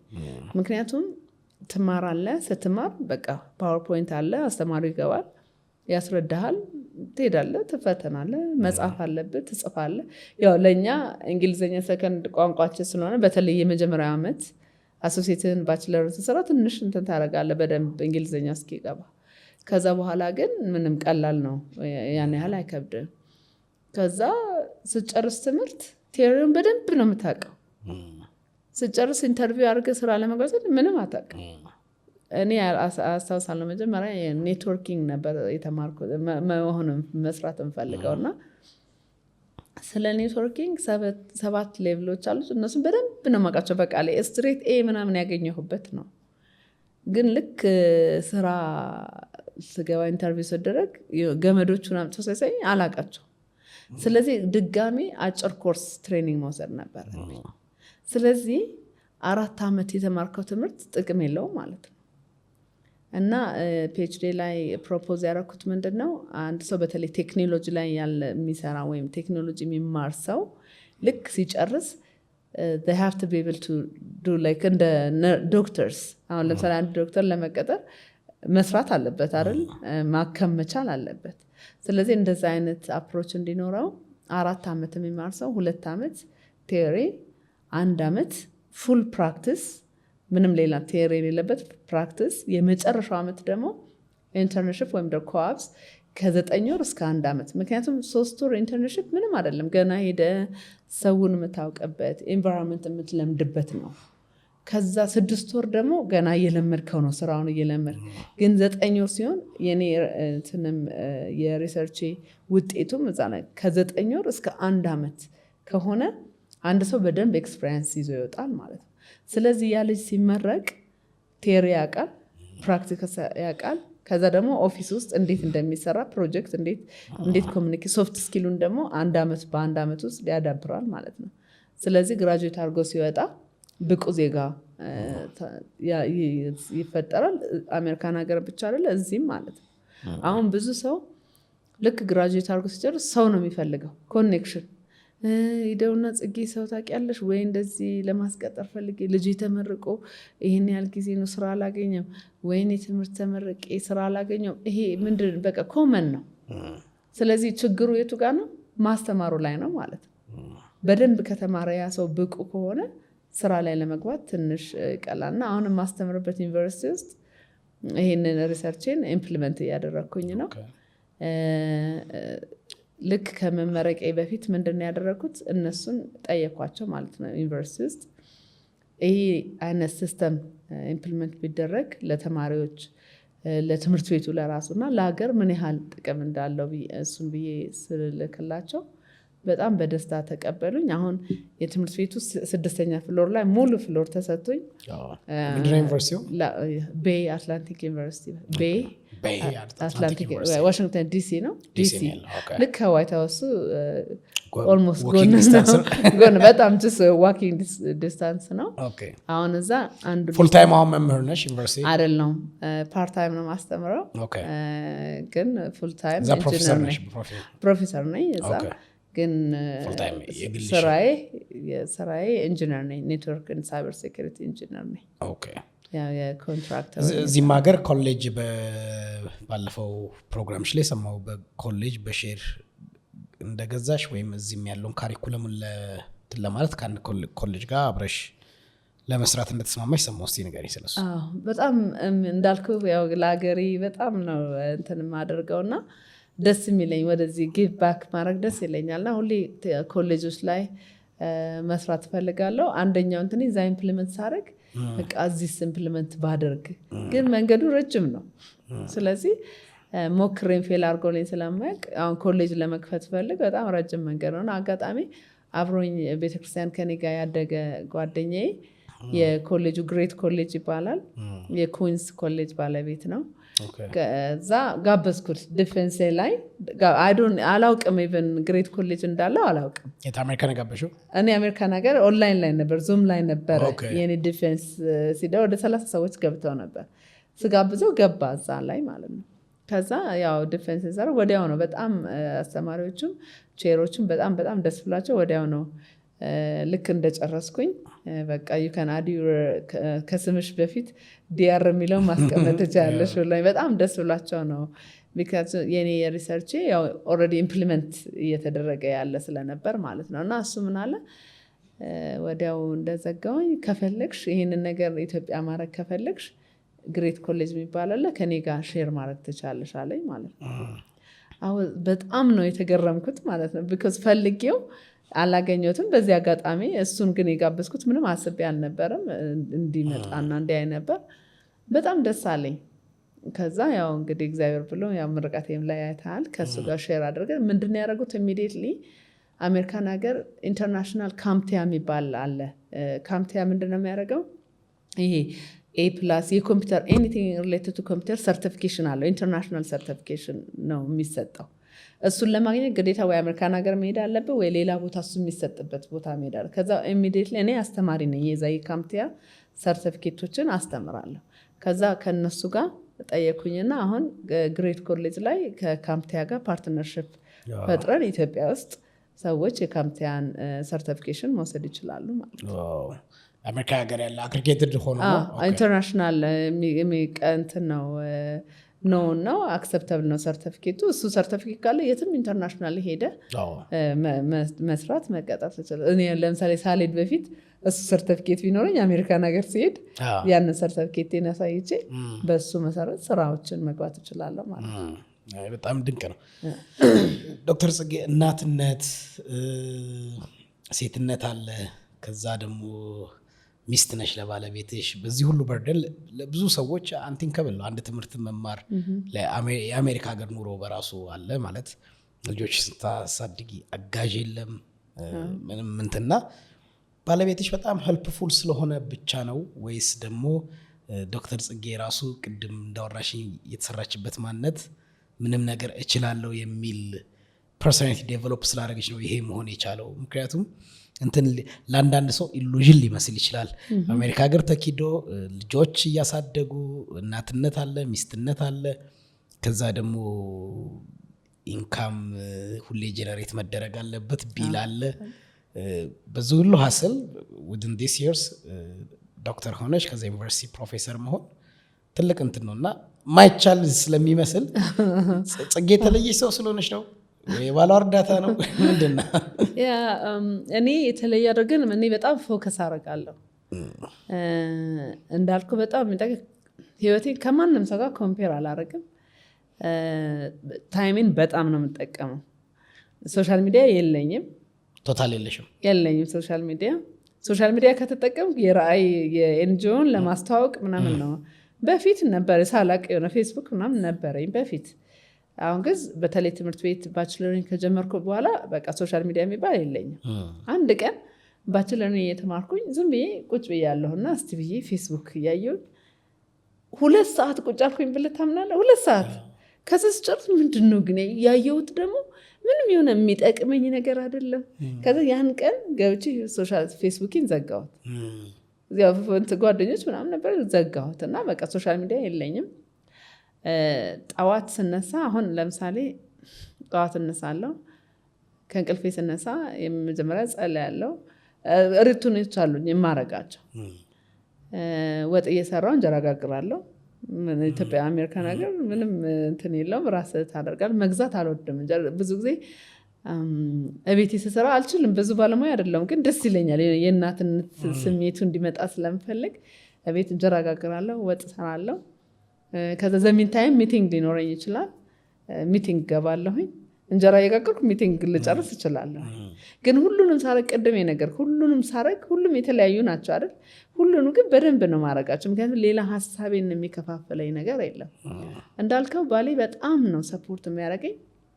ግን ባለ ሰፖርት ስላረገህ ብቻ ሰክሰስፉል አትሆንም። ምክንያቱም የራስ ደግሞ ጥረት ያስፈልጋልና እናቴ ምን ትላለች? ባለቤቱ ያቀለለውን አሞሌ ባለዳ ያቀበለውም ትላለች። ሰዎች ያንተን ቫልዩ የሚቀበሉ አንተ ስታከብረው ነው። ለምሳሌ አንዳንድ ጊዜ ብዙ ሰዎች ምንድን ነው የሚያደርጉት? እኔ ጀምሬ አልተውም። ብዙ ጊዜ ጨርሼው ነው ማወቅ የምፈልገውን አንድ ነገር ከጀምር በፍጹም አልተውም። አንዳንድ ሰው ግን ይጀምራል፣ ይተዋል። ከዛ ባሎች ምን ያደርጋሉ? በቃ ጅስ ዌስት ነው ያ ነገር ዌስት ስለሆነ መርዳት ቢፈልግም የሚያቆምባቸው እንትኖች ይኖራሉ። ባለቤቴ በጣም ሰፖርቲቭ ግን እኔም በጣም ፎከስ ነው ማድረገው እና ታይሜን በጣም እጠቀማለሁ። ፀጉር ቤት አልሄድም። ፀጉር ቤት ነው በጣም ወስትን 5 ሰዓት ምናምን አንዳንዴ ቁጭ ብለህ ከዛ መተህ ደግሞ ወዲያው ይበላል ብዙ ነገር ነውና ከዛ አንዴ መላጣ ሆንኩኝ። ፀጉሬን መላጣ ሂጅ ተላጭቼው መጣ ማለት ነው። ላለመሄድ ፀጉር ቤት በቃ ፀጉር ቤት አልሄድም። መላጣ ተላጭቼ ስመጣ በቃ ሰው በጣም ደነገጠ። ባለቤቴ ቤት ነበርና ትዝ ይለኛል ፀጉሬን ልላጭ ስለው ተላጭ ከፈለግሽ ተላጭ አለኝ ማለት ነው። ከዛ እሺ ብዬ ያው እሱ አታረገውም ብሎ ሄጄ ተላጭቼ መጣ እና ኦልሞስት 2 ዓመት ምናምን ምንም ሀስል የለውም። በቃ ፀጉሬ መላጣ ነው። ምንም ዊግም ምናምን አላረግም። በቃ ይሄዳል። ምክንያቱም ስለዚህ ኤቭሪ ታይም ከዛ በኋላ ትላጫለሽ? አልላጨውም። በቃ ያድጋል። ግን ቴክስ ብዙ ረጅም ጊዜ ነው ምንም መንከባከብ ምናምን እንደዚህ እንደ ወንዶቹ ፍሪዝ ረጅም ዓመት ፀጉሬ እኔ አሁንም በቃ በዛው ለምደብኝ። አጭር ነው የምወደው። አጭር ነው ፀጉሬ። ፀጉር ቤት አልሄድም። ቤቴ ያው በውሃ እንደዚህ እያደረኩት እሄዳለሁ። ጊዜን ብዙ ጊዜ I try to use it በጣም ለምፈልገው እና ሌላው ደግሞ ያ ቪዥነሪ ፕሮፌሰር መሆን በጣም ነበር የምፈልገው። የመጀመሪያ ሶሲቴን ስማር አንድ ጥቁር ነበረች እና በጣም ታምራለች ስትመጣ እና ሁሉ ጊዜ አይጀስ ሆነብኝ በቃ ፕሮፌሰር ነው መሆን የምፈልገው። እሷና አይ ኖ ረጅም ነው አይደል? ረጅም ስለሆነ ግን እሷን መሆን እፈልጋለሁ እና ባለቤቴን አልቀምናል እኔ ትምህርት መጨረሰው ከፊት ቁጭ ብዬ ነው አልኩት። ማለት ነው ፊት አይደለም የምትቀመጠው PhD ስትጨርስ እና ሁሉ ጊዜ ሲደክመኝ እሱን አስባለሁ እና ተስፋ ትቆርጣለህ። አሜሪካን ሀገር በጣም አንዳንድ ያስቸጋሪ ሁኔታዎች ሀፕን ያደርጉብሃል። በጣም ተስፋ ትቆርጣለህ። ብቸኝነት ይሰማሃል። የሆነ ጓደኞችን በጣም እዚያ ሀገር አሁን ብፈልግ ደውዬ በእናትሽ ነይ ምናምን ብትል መጥቶ ሻይ አብሮ ጠጥቶ አዳምጦህ አስቆህ ምናምን ይመለሳል። እዛ ግን ጓደኞችን ስትፈልጋቸው ሜይ ቢ እነሱ ስራ ሊኖራቸው ይችላል። ተስፋ የሚያስቆርጡ ብዙ ነገሮች ነው። ከዛ እኔ ከእግዚአብሔር ጋር ተጣበቅኩኝ። እግዚአብሔርን በጣም ነው የምወደው እና ሲከፋኝ ጸሎት ቤት አለኝ። ጸሎት ቤት ላይ የመድኃኒዓለም ምስል አለ። ከላይ እንደዚህ ነው ማየው ማለት ነው። ገባና አንተ ትወደኝ የለ አንተ ከማንም ሰው በላይ እኔ አንተ ትወደኝ የለ በቃ ስለዚህ ምንም ቫሊዴሽን አልፈልግም ከማንም እና በቃ አፍራቱ እሱን ነው ሁሌ የማስበው። ሲከፋኝ የሆነ ነገር ሲሆን በቃ እግዚአብሔር አለ አይደል አጠገቤ። ከዛ እግዚአብሔር ደግሞ መኖሩን ስታስብ ታየዋለህ። እኔ አየው ነበር እግዚአብሔር የሆነ ማላቀው ሰው መጥቶ የሆነ ቸግሮኝ ወይ የሆነ ነገር ሆኜ ገብቼ እግዚአብሔር ብዬ ልክ ጸልዬ ወጥቼ የማላቀው ሰው ስልክ ደውሎ ጽጌ እንደዚህ ነበር ያ የምፈልገው ነገር ይሆንልኛል። ከዛ ለምን ብዬ ጠይቀዋለሁ ደግሞ ለምን እኔ ማን ስለሆንኩ ነው ይሄን የምታደርግልኝ? ስለዚህ እዛ ሲሆን እንዳልኩ የቤተሰብ የባለቤቴ እናትን በጣም ነው የሚረዱኝ። ያው ስወልድ ይመጣሉ ልጅ ያርሱኛል ምናምንና በዛ ሁሉ መሀል ግን እግዚአብሔርን ነው የምወደው። በጣም እወደዋለሁ። በጣም የሚገርም አንዳንድ ጊዜ ለእኔ ህልም የሚመስሉ ነገሮችን አሁን አንዳንድ ጊዜ አሁን እንዳልከው ነው ግን አንቺ ስንት ሰዓት ነው ያለሽ? 48 ሰዓት ነው ያለሽ እንዴ በቀን ይሉኛል ማለት ነው። ግን ከእግዚአብሔር ሲመጣ እግዚአብሔር ሲኖርበት በህይወት ሁሉም ነገር ይሆንልሃል። አንድ እንትን አለ አባባል የሆነ ካልኩሌሽን የረጅም ጊዜ እንትን ነውና ለምሳሌ ቤት አለ እንደው ቁጥሮች ዜሮ ከእግዚአብሔር በላይ ማንም የለም አይደል? እነሱ ዜሮ እናርጋቸው። ለምሳሌ መኪና ዜሮ፣ ውበት ዜሮ። አንድ ቁጥር ሁሌ እግዚአብሔር ስለሆነ እውቀት አድርገህ ሁሉም 0 እግዚአብሔርን አንድ ቁጥር አድርግ። ከኋላ ብታረገው አንድን ከኋላ ብታረገው 0 አንድ ነው የሚሆነው አይደል? ግን ያችን አንድ ቁጥር ምንም ቁጥር አሁን የፈለገ ዜሮቹ ቢደረደሩ አንድ ቁጥር ከኋላ ነው ያለው። ስለዚህ በህይወት ላይ ምንም እነዚህ ዜሮች ምን ቫልዩ ያላቸው ምንም፣ ግን ያችን አንድ ቁጥርን ከፊት ስታረጋት አንዷ ዜሮ በራሷ በቃ ቫልዩ አላት ማለት ነው። ስለዚህ እኔ እግዚአብሔር አለኝ። በጣም ይሰማኛል፣ ሳለቅስ ይሰማኛል። እናቱም እመቤቴ ቅድስት ድንግል ማርያም በጣም ነው የምወዳት። ስለዚህ እገባለሁ። መኪና ውስጥ ስገባ እኔ 4 ኪሎ በአታ ቤተክርስቲያን ነው ያደግኩት። ስለዚህ በቃ ነይልኝ እላታለሁ። እስከልጅ ነይልኝ ምንም በቃ እንዴት ደስ ብሎኝ እንደምኖር ማለት ነው። በጣም ደስተኛ ነኝ። የሚገርምህ ሁል ጊዜ የእግዚአብሔር ቸርነት በህይወቴ መኖሩን ሁሉ የሚያሳይ ሳልተኛ አንዳንድ ጊዜ PhD ሰራ በተለይ ሳልተኛ አድሬ ቁጭ ብዬ ይነጋል። ቁጭ ብዬ እሰራለሁ እንዳልኩ ነው። ልጆቹ ይመጣሉ ምናምን ከዛ በኋላ ሲተኙ ነው እኔ ማጣ ነው። ቁጭ ብዬ ነግቶ ከዛ በዛው ስራ እሄዳለሁ። ግን እንቅልፌ አይመጣም። አይደክመኝም። ስለዚህ ይሄ ከሰው አይደለም ማለት ከዛዛ ስቆም እግዚአብሔርን እኔ ግን አንተ ግን ስላረክልኝ ነገር ሁሉ አመሰግናለሁ። እና ነጮች ጓደኞች ያለው እና አንድ ቀን አንዱ መጣና ጽጌ ግን በጣም እንዳትናደጂ አንድ ጥያቄ ልጠይቅሽ ማለት እንዴት ነው ማደክምሽ? አንቺ የሆነ ሌላ የምትጠቀሚው ነገር አለ እንዲህ ብሎ ጠይቀኝ ማለት ነው። በፍጹም ማለት ነው። እና ይሄ ተአምር የሚሆኑ ነገሮች በህይወት ይኖራሉ። ከዛ አሁን ያንተ ጥረት አለ። ሰው እግዚአብሔር ፈጠረን፣ መስራት አለብን፣ የተሰጠን ሁሉ ማድረግ አለብን። ከምንም በላይ ግን እግዚአብሔርን ማስቀደም አለብን። ስለዚህ በራሳችን እኔ አሁን ፈተና ስፈተን በስመ አብ ወልድ ብዬ አስተማሪዎች አንዳንዴ አስታውሳለሁ አካውንቲንግ እየተማርኩኝ አስተማሪ ምንድነው ግን የምታደርጊው አለኝ ማለት ነው። ሁሌ ስጀምር አጥንቼ ለሊት ቁጭ ብዬ አጥንቼ ምናምን አይነው አውቀዋለሁ። አካውንታንት ነበርኩኝ። ከባድ አይደለም አውቀዋለሁ። ግን እዛ ስገባ ልክ ፈተናው ሲቀርብልኝ አማትቤ ጸልዬ ነው ፈተናው። በቃ እግዚአብሔር እኔ የራሴን ሰርቻለሁ አንተ ስራው ብዬ ነው የምጀምረው። ስለዚህ ለእግዚአብሔር ስንሰጠው ነገራችንን እግዚአብሔር ደግሞ ውብ አድርጎ ይሰራዋል። እና እኔ በህይወቴ ላይ አሁን ያልኩ እንግዲህ አሁን የኮሌጁን ብዙ ማላስባቸው ነገሮችን እግዚአብሔር ያደርግልኛል። እና አይ ቲንክ ሌላው ነገር የኔ ጥረት የባለቤቴ ቤተሰቦቼ እንዳለ ሆኖ ግን ከምንም በላይ የእግዚአብሔር ቸርነትና የእግዚአብሔር ብለሲንግ ነው አሁን ላለሁበት ህይወቴ። እንግዲህ አሁን እዚህ ሀገር ከመጣሁ አንድ ወር ምናምን ሆነኛል። አንድ ወር ሙሉ አልታመምን ምንም ነገር ይሄ መጥፎ የምትለው ነገር በህይወት አልሆነም። እና ሁሌ ለልጆቼ የምላቸው እግዚአብሔር ሁል ጊዜ ካለ በቃኛ ሁል ጊዜ በሰላም እንኖራለን። እና ለዛ ነው እንጂ እኔ ከማንም የተለየ እኔ ነግራቸው ከማንም የተለየ ችሎታ የለኝ። አሁን ከማንም የተለየ ችሎታ የለኝ። ዛውን ሊቲንግ ያለኝ እግዚአብሔር አለኝ። ግን እኔ አም ቬሪ ፎከስድ ነኝ። አንድ ነገር አሁን አረጋለሁ ካልኩኝ እኔ ነን ታወራን አረጋለሁ ካልኩኝ አድርጋለሁ። ሌላው በጣም ከ5 ደቂቃ በታች ከሆነ የሚፈጅብኝ ወዲያው ነው ማረጋው። ለምሳሌ ጽጌ የከሌን ስልክ ስጪኝ ወይ ከሌን አገናኘኝ ካልከኝ ነገ ምንም አይፈጅብኝም አይደል? ስልክ ቁጥሩን ከስልኬ ላይ አውጥቼ እሰጥሃለሁ። ሰዎቹ ጋር ወዲያው ነው ማረጋው። ከዛ ምን አደርጋለሁ? ያንን ነገር ወዲያው ጨርሳለሁ። ካንተ ጋር ያለኝ ሪሌሽንሺፕ ሜቢ ያ ነገር ሊጠቅም ይችላል፣ ጥሩ ይሆናል ማለት ነው። ስለዚህ ለኔ ግን እንትኑ ይቀልልኛል። ስለዚህ ቅድም ያልኩ ወደ ኋላ ስትመለስ ሶሻል ስኪል ችግር የለብኝም። ከማንንም ሰው ጋር ተግባብቼ ከማንንም ሰው ጋር ምንም ነገር አድርጌ መኖር እችላለሁ። እግዚአብሔር ይመስገን። አሜን። ተሰይተሲሞኝ ብዙዎች በዚህ ይታነጻሉ ይማራሉ ብዬ አስባለሁ። ኢንካሬጂንግ ነው። ወደ ራዕይ መረጃ ልምጣ። አንቺ ከመምጣትሽ በፊት የመጎብኘቱ እድል ገጥሞኝ ነበር። ቅድም መግቢያ ላይ እንዳነሳሁት ቪዥኑ እንዴት ተጀመረ? ብዙ ሰዎች እንግዲህ በዛ ያየሁት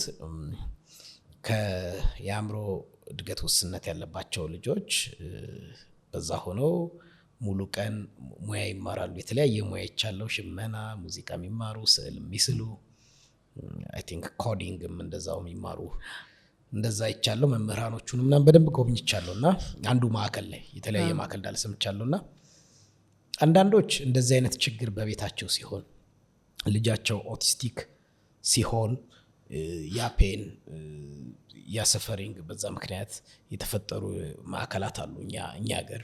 ለምሳሌ ዲቦራ ፋውንዴሽን ክቡር አባዱላ ዲቦራ በዛ ተጠቂናት ያን ሰፈሪንግ አብረው አይተው ነው ነህሚ ኦቲዝም ራሄል ሴምቲንግ የልጇንትን ወደዛ ፑሽ አርጓት ብዙዎች እንድደርስ ሆናለች። እኔ ልጆችሽን አይቻለሁ፣ ቤተክርስቲያን አገልጋይ ናቸው። ወንዱ ልጅሽ ዲያቆን ነው ይመስለኛል አይደለ? ጤነኛ ልጆች ናቸው። የዚህ ሲንድሮም ተጠቂ አይደሉም። እና ብዙ ልሰሪ የምትችያቸው ሌሎች የእርዳታ ድርጅቶች አሉ። ውስጥሽ ወደዚህ እንዴት አዘነበል? የመጀመሪያው ጥያቄ ለምን ይህን መረጥሽ? ለምን ኢንጌጅ አረግሽ በዚህኛው እንትን? ቅድም እንዳልኩ እንግዲህ ወደኋላ ልመለስና አሜሪካን ሀገር ከሄድኩ በኋላ ጠይቃለሁ ለምንድን ነው እዚህ የመጣሁት? ለምን? ስለዚህ በቃ እግዚአብሔር የሆነ የሚፈልገው ነገር አለ። በጣም እኔ እግዚአብሔርን በጣም ነው የምወደውና እግዚአብሔር የሆነ የሚፈልገው ነገር አለ እኔ የማረገው። ግን ገንዘብ የለኝም በዛ ሰዓት። ልሰራ የምፈልገው ነገር ደግሞ ትምህርት ላይና እነዚህ ምንም ሰው የማይረዳቸው ሰው ለታይታ የማይሰራላቸውን ሰዎች ላይ ነው ልጆች ላይ ነው መስራት። እንዳልኩ ቅድም እንደገለጽኩልህ ምሰራ የነበረው ራስ አገዝ ሴቶች ድርጅት ውስጥ ኤንጂኦስ ነበር ምሰራ የነበረው እና ደሃ እናቶች ሴቶችን አይቻለሁ። እነዚህ የአእምሮ እድገት ውስንነት ያለባቸው ልጆች ደግሞ ብዙዎቹ በር ተቆልፎባቸው እርግማን ነው የሰራቸው ኃጢአት እኮ ነው እየተባሉ ቤቶቻቸው ውስጥ ተዘግተው የተቀመጡ ብዙ ልጆች እንዳሉ አውቃለሁ። ግን ያን በዛ ሰዓት ገንዘብ የለኝም። ከዛ በቃ እንዳልኩ አሜሪካን ሄጄ በጣም ይጨንቀኛል። በቃ ምንም ለምንድን ነው እዚህ ያለው የሆነ ነገር መጀመር አለብኝ። እነሱን ደግሞ ስታስበው ቦታ ያስፈልጋል፣ ገንዘብ ያስፈልጋል፣ ብዙ ነገር ያስፈልጋል።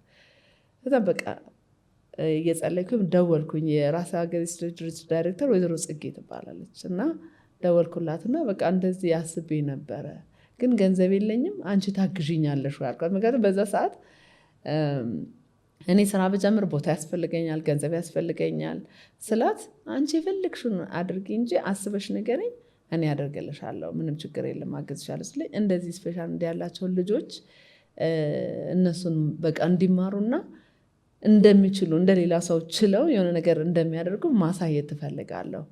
ግን ያው ብዙ ጊዜ ይፈጅብኛል ስለ እስከፈለግሽው አንቺ እስከሚሆንልሽ ድረስ እኔ በፈለግሽው አግዝሻለሁ አለችኝ ማለት ነው። ከዛ ጓደኞች ያሉ እዛ እነሱ ጋር ቤት አንድ ቀን ሻይ እየጠጣን በቃ በቀን $1 እናዋጣና በቀን $1 በወር እንግዲህ $30 ነው 6 ሆነን መርዳት ጀመርን ማለት ነው። የመጀመሪያው ዓመት ስንረዳቸው $500 መጀመሪያ ላክንላቸው። እዛ ምንድነው ያን ጊዜ ምን አለ መሰለ በየትምህርት ቤት ውስጥ በኢህአዴግ ጊዜ በየትምህርት ቤት 20 ትምህርት ቤቶች ተመርጦ አካቶ የሚባል ፕሮግራም ነበር። ምንድነው የሚያደርጋቸው እነዚህ ስፔሻል ኔድ ልጆችን ከ1 እስከ 3 ያስተምሯቸውና ልክ 3 ሲደርሱ መልሰው አንደኛ ያደርጓቸዋል። ምክንያቱም ሪሶርስ የለም፣ አያስተምሯቸውም፣ ምንም ነገር የሚያደርጉላቸው ነገር የለም። ስለዚህ እኔ የሚፈልገው መርዳት ነው፣ ለሰው ታይታ ሳይሆን እግዚአብሔር የሚወደውን ነገር ለማድረግ። ከዛ ጀመርኩት። የመጀመሪያ ከላኩኝ በኋላ እና $500 ከላኩኝ በኋላ በዛ 30 በቀን $1 በቀን 30 በወር $30 በምናዋጣው ምን አደረግን? ደብተር፣ እስራስ፣ እስክሪብቶ ላክን ማለት ነው።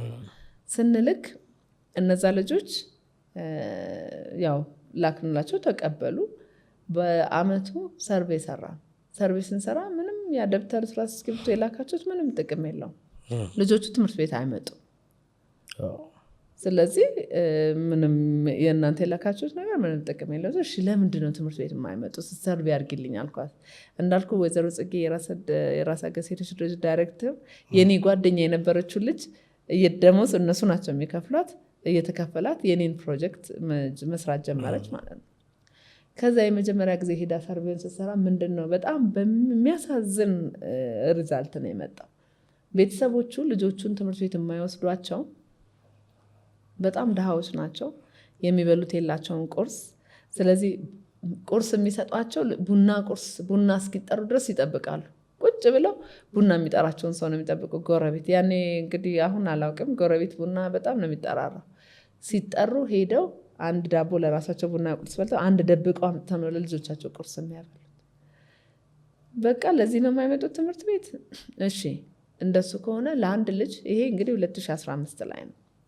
ለአንድ ልጅ ቁርሱን በልቶ ትምህርት ቤት ሄዶ አመቱን ሙሉ ትምህርት ቤት እንዴት ስንት ብር ያስፈልጋ ስንላቸው $100 አለ። በቃ $100 ከላኩኝ ይሆናል።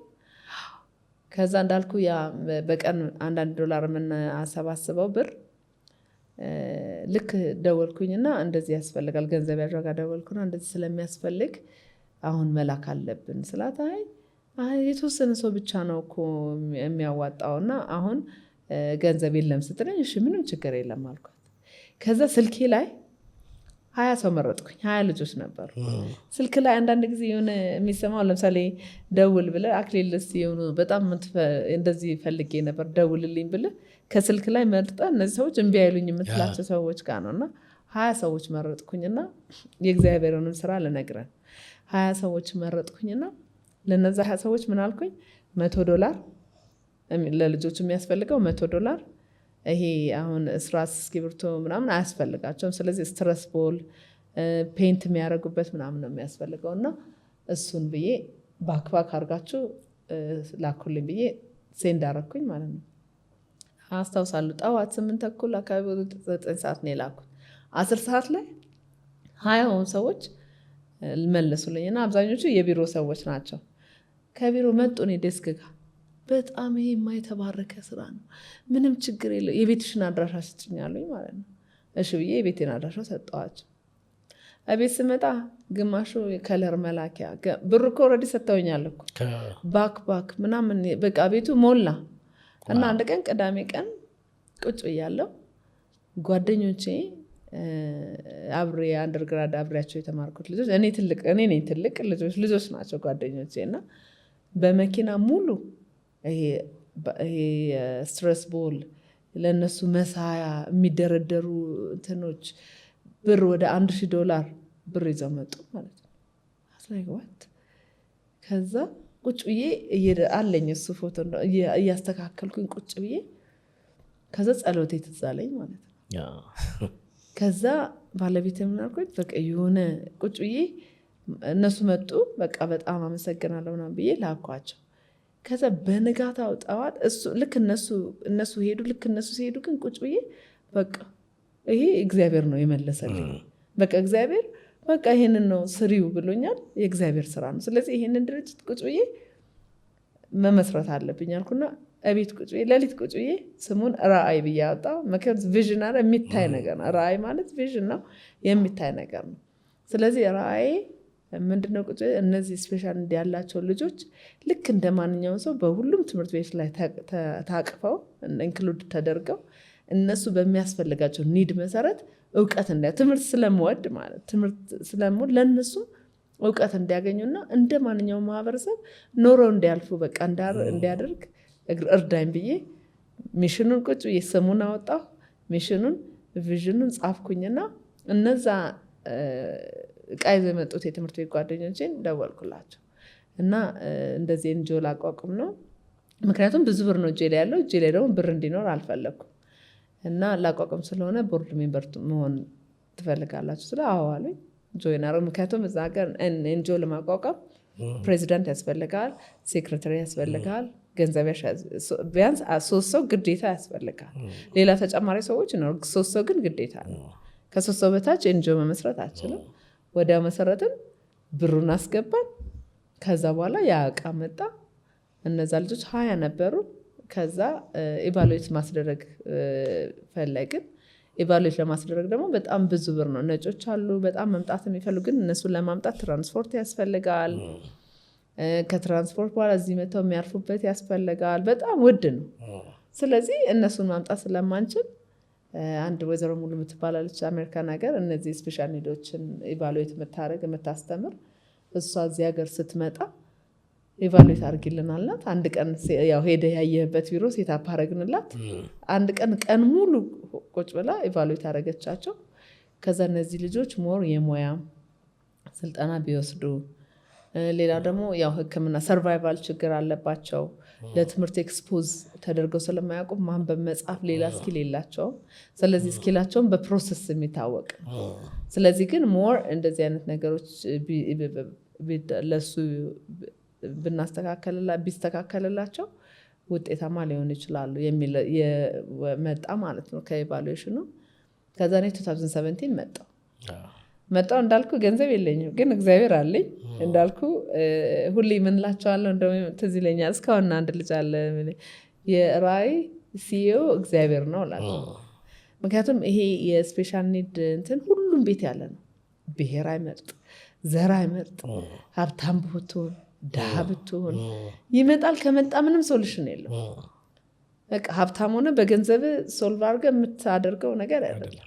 ስለዚህ እነዚህ ልጆች ስፔሻል ናቸው አይደለ? ስፔሻል በስማቸው የእውነት ስፔሻል ናቸው። ለምሳሌ እኔ እናንተ ብዙ የምንችለው ግን ትንሽ የማንችለው ነገር አለ። ስለዚህ የማንችላት ትንሽ ስለሆነች ዲሴብል አንባልም። እነሱ ግን ብዙ የማይችሉት ትንሽ የሚችሉት አለ። ስለዚህ የራእይ ዓላማ ሞቶውን ምናል ነው ሌትስ ሻይን ዘር አቢሊቲ፣ ችሎታቸውን እናንጸባርቅ። ስለዚህ የእነሱን ችሎታ ለማንጸባረቅ ረጅም ጊዜ ይፈጃል። ብዙ ሰዎች ይመጣሉ። ምንድን ነው የምትሰሩት? ምን አረጋችሁ? የሚታይ ነገር የለም። ምክንያቱም ፕሮሰስ ነው።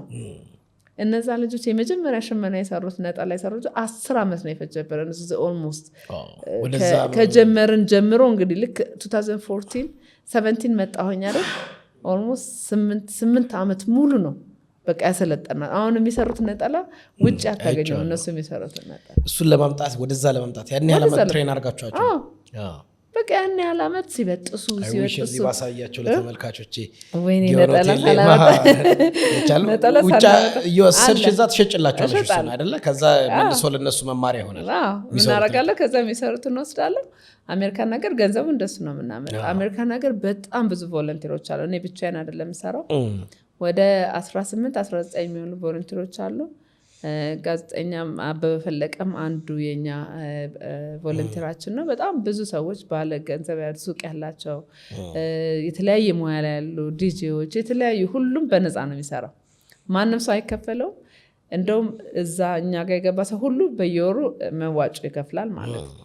እና ምንድነው የምናደርገው ከዛ በየአመቱ ልክ ኦገስት መጨረሻ አሁን እንደውም ሴፕቴምበር 6 ቨርጂኒያ ላይ ትልቅ ፈንድሬዚንግ ኢቨንት አለ። ጋላ ነው የምናደርገው። ጋላው ላይ ሰዎች ሲመጡ ዘንጠው ይመጣሉ። ምግብ በደንብ እናዘጋጃለን። የልጆች ሙዚቃ አለ።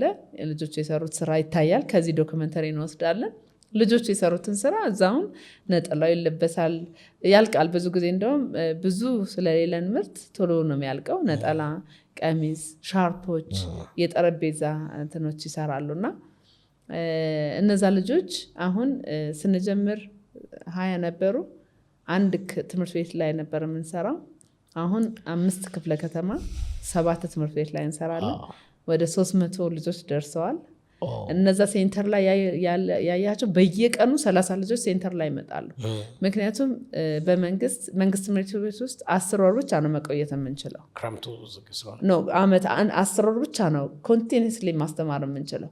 ከዛ ላይ አስተማሪዎችን እናስተምራለን፣ እነሱ ይቀጥላሉ። ከዛ ምንድነው የምናደርገው ከዛ ቤስት የሆኑትን ደግሞ እኛ ሴንተር ላይ እናመጣለን። በጣም በሚገርም ሁኔታ አሁን ወደ 12 የሚሆኑ ልጆች ደሞዝተኛ ናቸው ተቀጥረው ሙያ ለምደው 3,000 ብር ደሞዝ ተከፍሏቸው ይሰራሉና ይሄም አሁን ከኛ ሳይሆን ከእግዚአብሔር ነው። ሰዎች ያመጣል እግዚአብሔር በሚገርም ሁኔታ በየአመቱ ሰዎች ያመጣል። ለምሳሌ ነገር ወይኔ ገንዘብ እኮ አሁን በሚቀጥለው በፊት አሁን 3 ሚሊዮን ብር የነበረው በሁኔታዎች በፕራይሱ ምናምን በአንድ ጊዜ 6 ሚሊዮን ይሆናል በጀቱ አይደል። እግዚአብሔር የሆነ ሰው ያመጣና ያ ሰው አምቶ አዋቶ የሆነ ነገር አድርጎ ያ በጀት የተደረገው ነገር ይሞላልና አሁን እንግዲህ ደግሞ እነዚህ ልጆች በእግዚአብሔር ቸር ቤተሰቦቻቸውን አይታቸዋል። የቤተሰቦቻቸውን ደስታ ልክ እንደኔ አረንጓዴ ጋውን ለብሰው ባለፈው ደግሞ ተመርቀዋል። አሁን ከሚመረቀት ውስጥ ሌላው ችግሩ ምንድነው እነዚህ ስፔሻል ኒድ ያላቸው ልጆች እንዳልኩ ሁሉም ሰው ሸማኔ አይሆንም። ልክ አሁን ኖርማል ሰው ሁሉም ሰው ኢንጂነር፣ ሁሉም ሰው ነጋዴ አይሆንም። ሁሉም የተለያየ መክሊት አለ። ከነዚህም ውስጥ ልጆች አሁን ቤተሰቦቻቸው ያለቀሱ ነበር እንደውም በቀደም ዕለት። ምክንያቱም ካሰለጠናቸው እስከተመረቁት ውስጥ የሚችሉትን እንቀጥራቸዋለን፣ ምርታማ ይሆናሉ። የማይችሉትን ምንድን ያደረግናቸው 1 ዓመት እንጨምርላቸዋለን።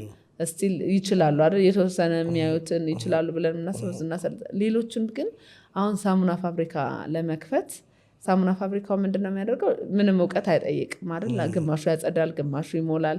እንደሱ አይነት አድርገን ለመቅጠር ነው የምንፈልገው። አሁን ቤተሰቦቻቸውን ብትሰማቸው በእውነት ነው የምልህ በቃ እግዚአብሔር እንኳን ተፈጠርኩኝ እንኳን እዚህ ውስጥ እግዚአብሔር አስገብቶ እንደዚህ አይነት ስራ አሰራኝ ነው ብትለው።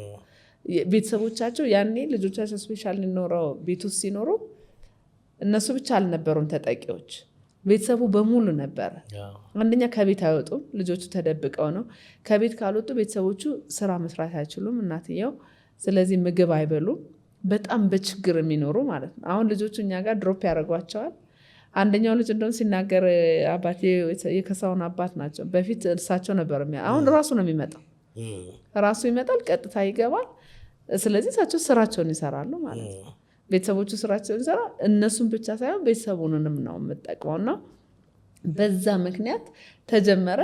ያው እግዚአብሔር ስራውን እያሳየ እንዳልኩ እኔ ኢትዮጵያ ስመጣ ያው ብዙ ኮኔክሽን የለኝም፣ ግን ስትመጣ እንደምታየው ነው ማአት ሰው ነው የሚመጣው።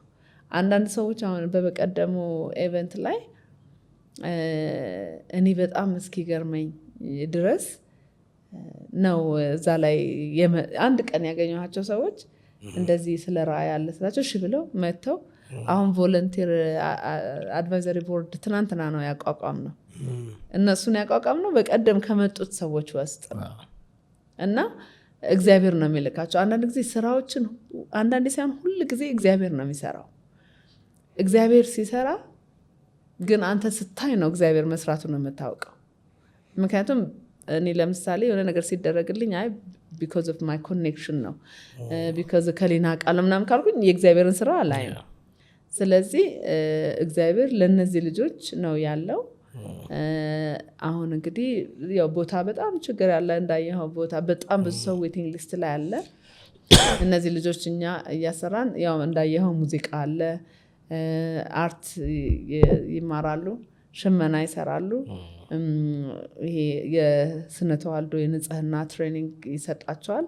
ልጆቹን ለየብቻ እየተደረጉ ደግሞ ሴቶቹ ካያቸው ቤተሰቦቻቸው በጣም ደግሞ ስጋትም ያለባቸው እዚህ ማምጣቴ እኮ ልጆቼን ከጥቃት ከጾታ ጥቃት ይከላከል። በተለይ ሴቶቹ ቢኮዝ አንደኛ ሰውነታቸው ትልቅ ነው የሚሆነው፣ ሌላው ሰው በማወቅም ባለማወቅም የጾታ ጥቃት ያደርስባቸዋል እና በዛ ምክንያት እነሱን ምን ጠብቃቸዋል።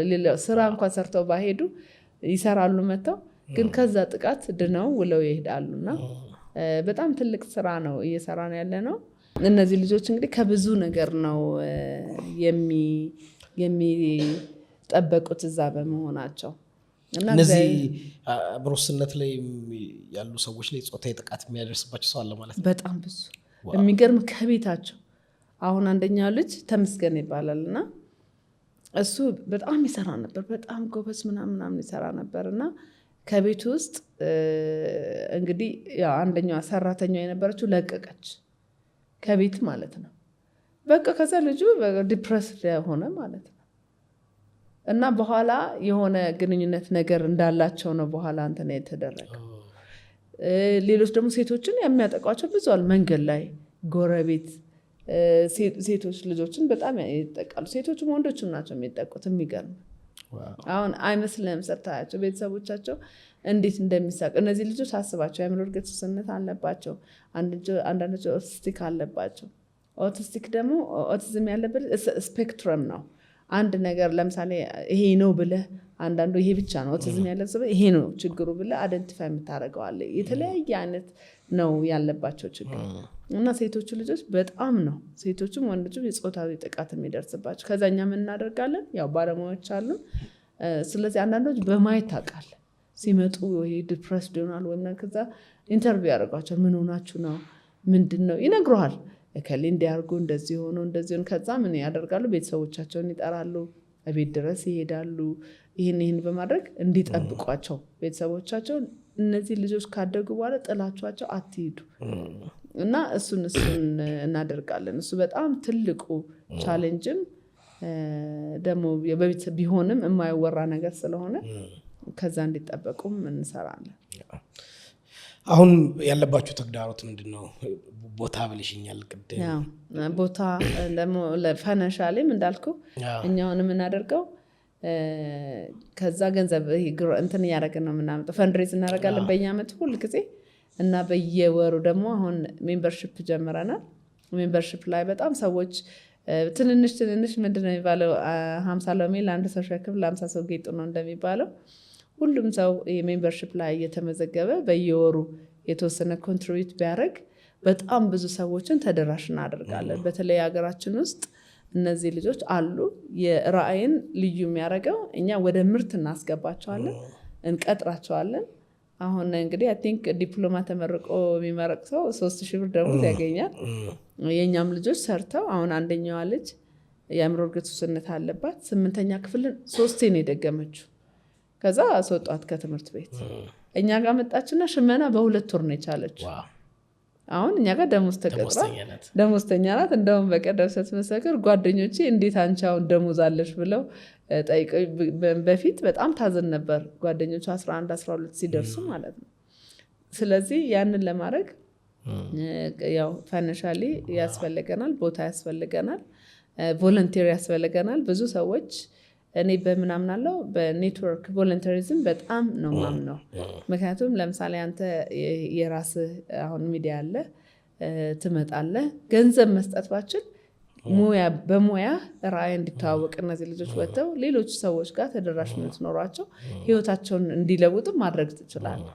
ስለዚህ ሰዎች የተለያየ ሙያ ያላቸው ሰዎች እነዚህ ልጆች ለመርዳት ስራ ለመቅጠር አሁን ደግሞ በጣም ቢዝነሶች አሉ የተለያዩ። ለምሳሌ የኛ ልጆች ሽመና መስራት ያልቻሉትን እድሜያቸው ትልልቅ ልጆች አሉ፣ እነሱን ጽዳት የሚቀጥርልን ብናገኝ እንደዚህ ስራዎችን የሚያሰራቸው ሰዎች እርዳታ ሳይሆን ይሰራሉ፣ ይከፈላቸዋልና የሱ አይነት ችግር ስላለን ቦታ በጣም በጣም ትልቁ ችግራችን ቦታ ነው። ገንዘብ እንኳን ብናገኝ ኢምፕሊመንት የምናደርግበት ቦታ የለም። እንዳያቸው ኮዲንግ ይማራሉ። የመጀመሪያ ቀን ኮምፒውተር የነኩ ቀን እንደው እንዴት ብታያቸው እንዴት እንደሆኑ አታውቅምና በጣም በሚገርም ሁኔታ አሁን ኮዲንግ ሲሰሩ ሲቸግራቸው መጥቶ እንዲረዳቸው የሚፈልጉት ልጅ መናገር አይችልም። ስሜቱን በእንትን ነው የሚገልጽ። መናገር ይችላል፣ በደንብ ይሰራል። ከዛ ይሰማሃል፣ ግን ከዛ ይጠሩታል እና ሁሉም በቀደም በጣም በጣም ሰርፕራይዝ ሆኜ ያዩዋቸው እና ቼክ አድርግልን ጠፋብን እንዴት ነው ያሉ እሱን ነው የሚጠይቁት። እና ልጆቹ በጣም ይችላሉ። ኮምፒውተር ኮዲንግ የጀመርንበት አንደኛው እንትን ልክ ኮቪድ ሊገባ ኢሚዲየትሊ ነው 2019 አይደል ኮቪድ የገባው። ልክ ኮቪድ ሊገባ 3 ወር ነው ምናምን ሲቀረው ከዛ በፊት ምን አደረኩኝ፣ እስቲ ቆይ እዚህ ልሞክረውና ኮዲንግ ለልጆች ለነዚህ ስፔሻል ልጆች ይጠቅማቸዋል እስቲ ልሞክረው። እኔ አይቲ ላይ ነው ባክግራውንድ፣ አስተምራለሁ፣ ልጆችም አስተምራለሁ። እዛ የመንግስት ትምህርት ቤትም በፊት አስተምር ነበረ ልጆችን አፍተር ስኩል ኮዲንግ ኮምፒውተር ፕሮግራም። ለምን እዛ ከማስተምር ይቅርብኝና እዛ ለምን እዚህ የራሴን ኮሚኒቲ አላስተምርም ብዬ ስፔሻል ኒድ ያላቸው ልጆች ፈለግኩኝ ማለት ነው። ሲሄድ የሆኑ ቤተሰቦቻቸው ሳቁብኝ። አሁን እነሱ ኮዲንግ ይችላሉ ብላ ነው ምናምን ብለው በቃ ልሞክራቸው አምጧቸው አልኳቸው። ከዛ ስፔሻል ኒድ ያለውና የሌለው አንድ ስፔሻል ኒድ ያለው አንድ ስፔሻል ኒድ የሌለው ልጆች አንድ ወንበር ላይ ማስቀመጥ ጀመርኩ እና አንድ ሳምንት እሁድ ቀን ነው ይመጣሉ። ወላጆቻቸውም አብረው ነው የሚሆኑት። ከዛ እነሱ ደግሞ ዲስከስ ያደርጋሉ። ልክ በሶስተኛው ሳምንት ላይ እነዚህ ስፔሻል ኒድ ያላቸው ልጆች እጃቸውን እያወጡ ምስጌ ካን ዊ ካም ኔክስት ዊክ ይላሉ። ማለት መሄድ አይፈልጉም። አራተኛ ሳምንት ስንደርስ ስፔሻል ኒድ ያላቸውና የሌላቸው ልጆች እኩል ማስተማር አልቻለም። ምክንያቱም ስፔሻል ኒድ የሌላቸው ልጆች በጣም ፋስት ሆኑ ማለት ነው። ስለዚህ ቤተሰቦቻቸው በጣም እየተገረሙ 8 ሳምንት ነው ያስተማርናቸው ኮዲንግ፣ ቤዚክ ኮዲንግ። ከዛ ጌም ሰሩ ማለት ነው፣ ትንንሽ ጌሞችን። አንደኛው ልጅ የሰራው እናቱ ምስክርነት አለ እንደውም ቪዲዮ ላይ እና እናቱ ምናለች 4 ዓመት ነው ሃይ ስኩል ትምህርት ቤት ያስገቡት ማለት ነው። ስፔሻል ኒድ ስለሆኑ ኮምፒውተር ማንም አያስነካቸው።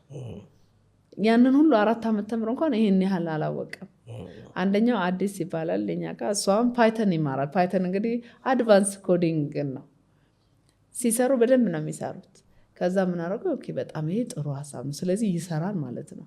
በቃ ልሂድና ኤምባሲ ሄጄ ጠይቄ ይህንን ራሱን ለምን ኢትዮጵያ አልወስደውም ብዬ አምባሳደር ፍጹም ነበር በዛ ጊዜና ሄጄ አምባሳደር ፍጹምን ነገርኩት፣ እነዚህ ማድረግ ፈልጌ ነው እና እባክህን ስለው በጣም ደስ አለው። ይሄማ በጣም ደስ፣ ምንም ችግር የለው፣ ኮምፒውተሮችን አምጪ ከዛ በኋላ እኛ እንልከዋለን አለኝ ማለት ነው።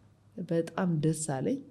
ከዛ በኋላ ሄድኩኝ ኦንላይን። ወዲያው ልክ እነሱ እንደተመረቁ ኮቪድ ገባ። ከዛ ኮቪድ ሲገባ ኦልሬዲ እሺ ብሎኛል ሰው ኦንላይን ማስተማር ጀመርኩ። ኦንላይን እያስተማርኩ ምን ማድረግ ጀመርኩ፣ ኦንላይን አስተምሬ ልክ ስጨርስ ግራጁዌሽን ኤቭሪ 8 ዊክስ አለ።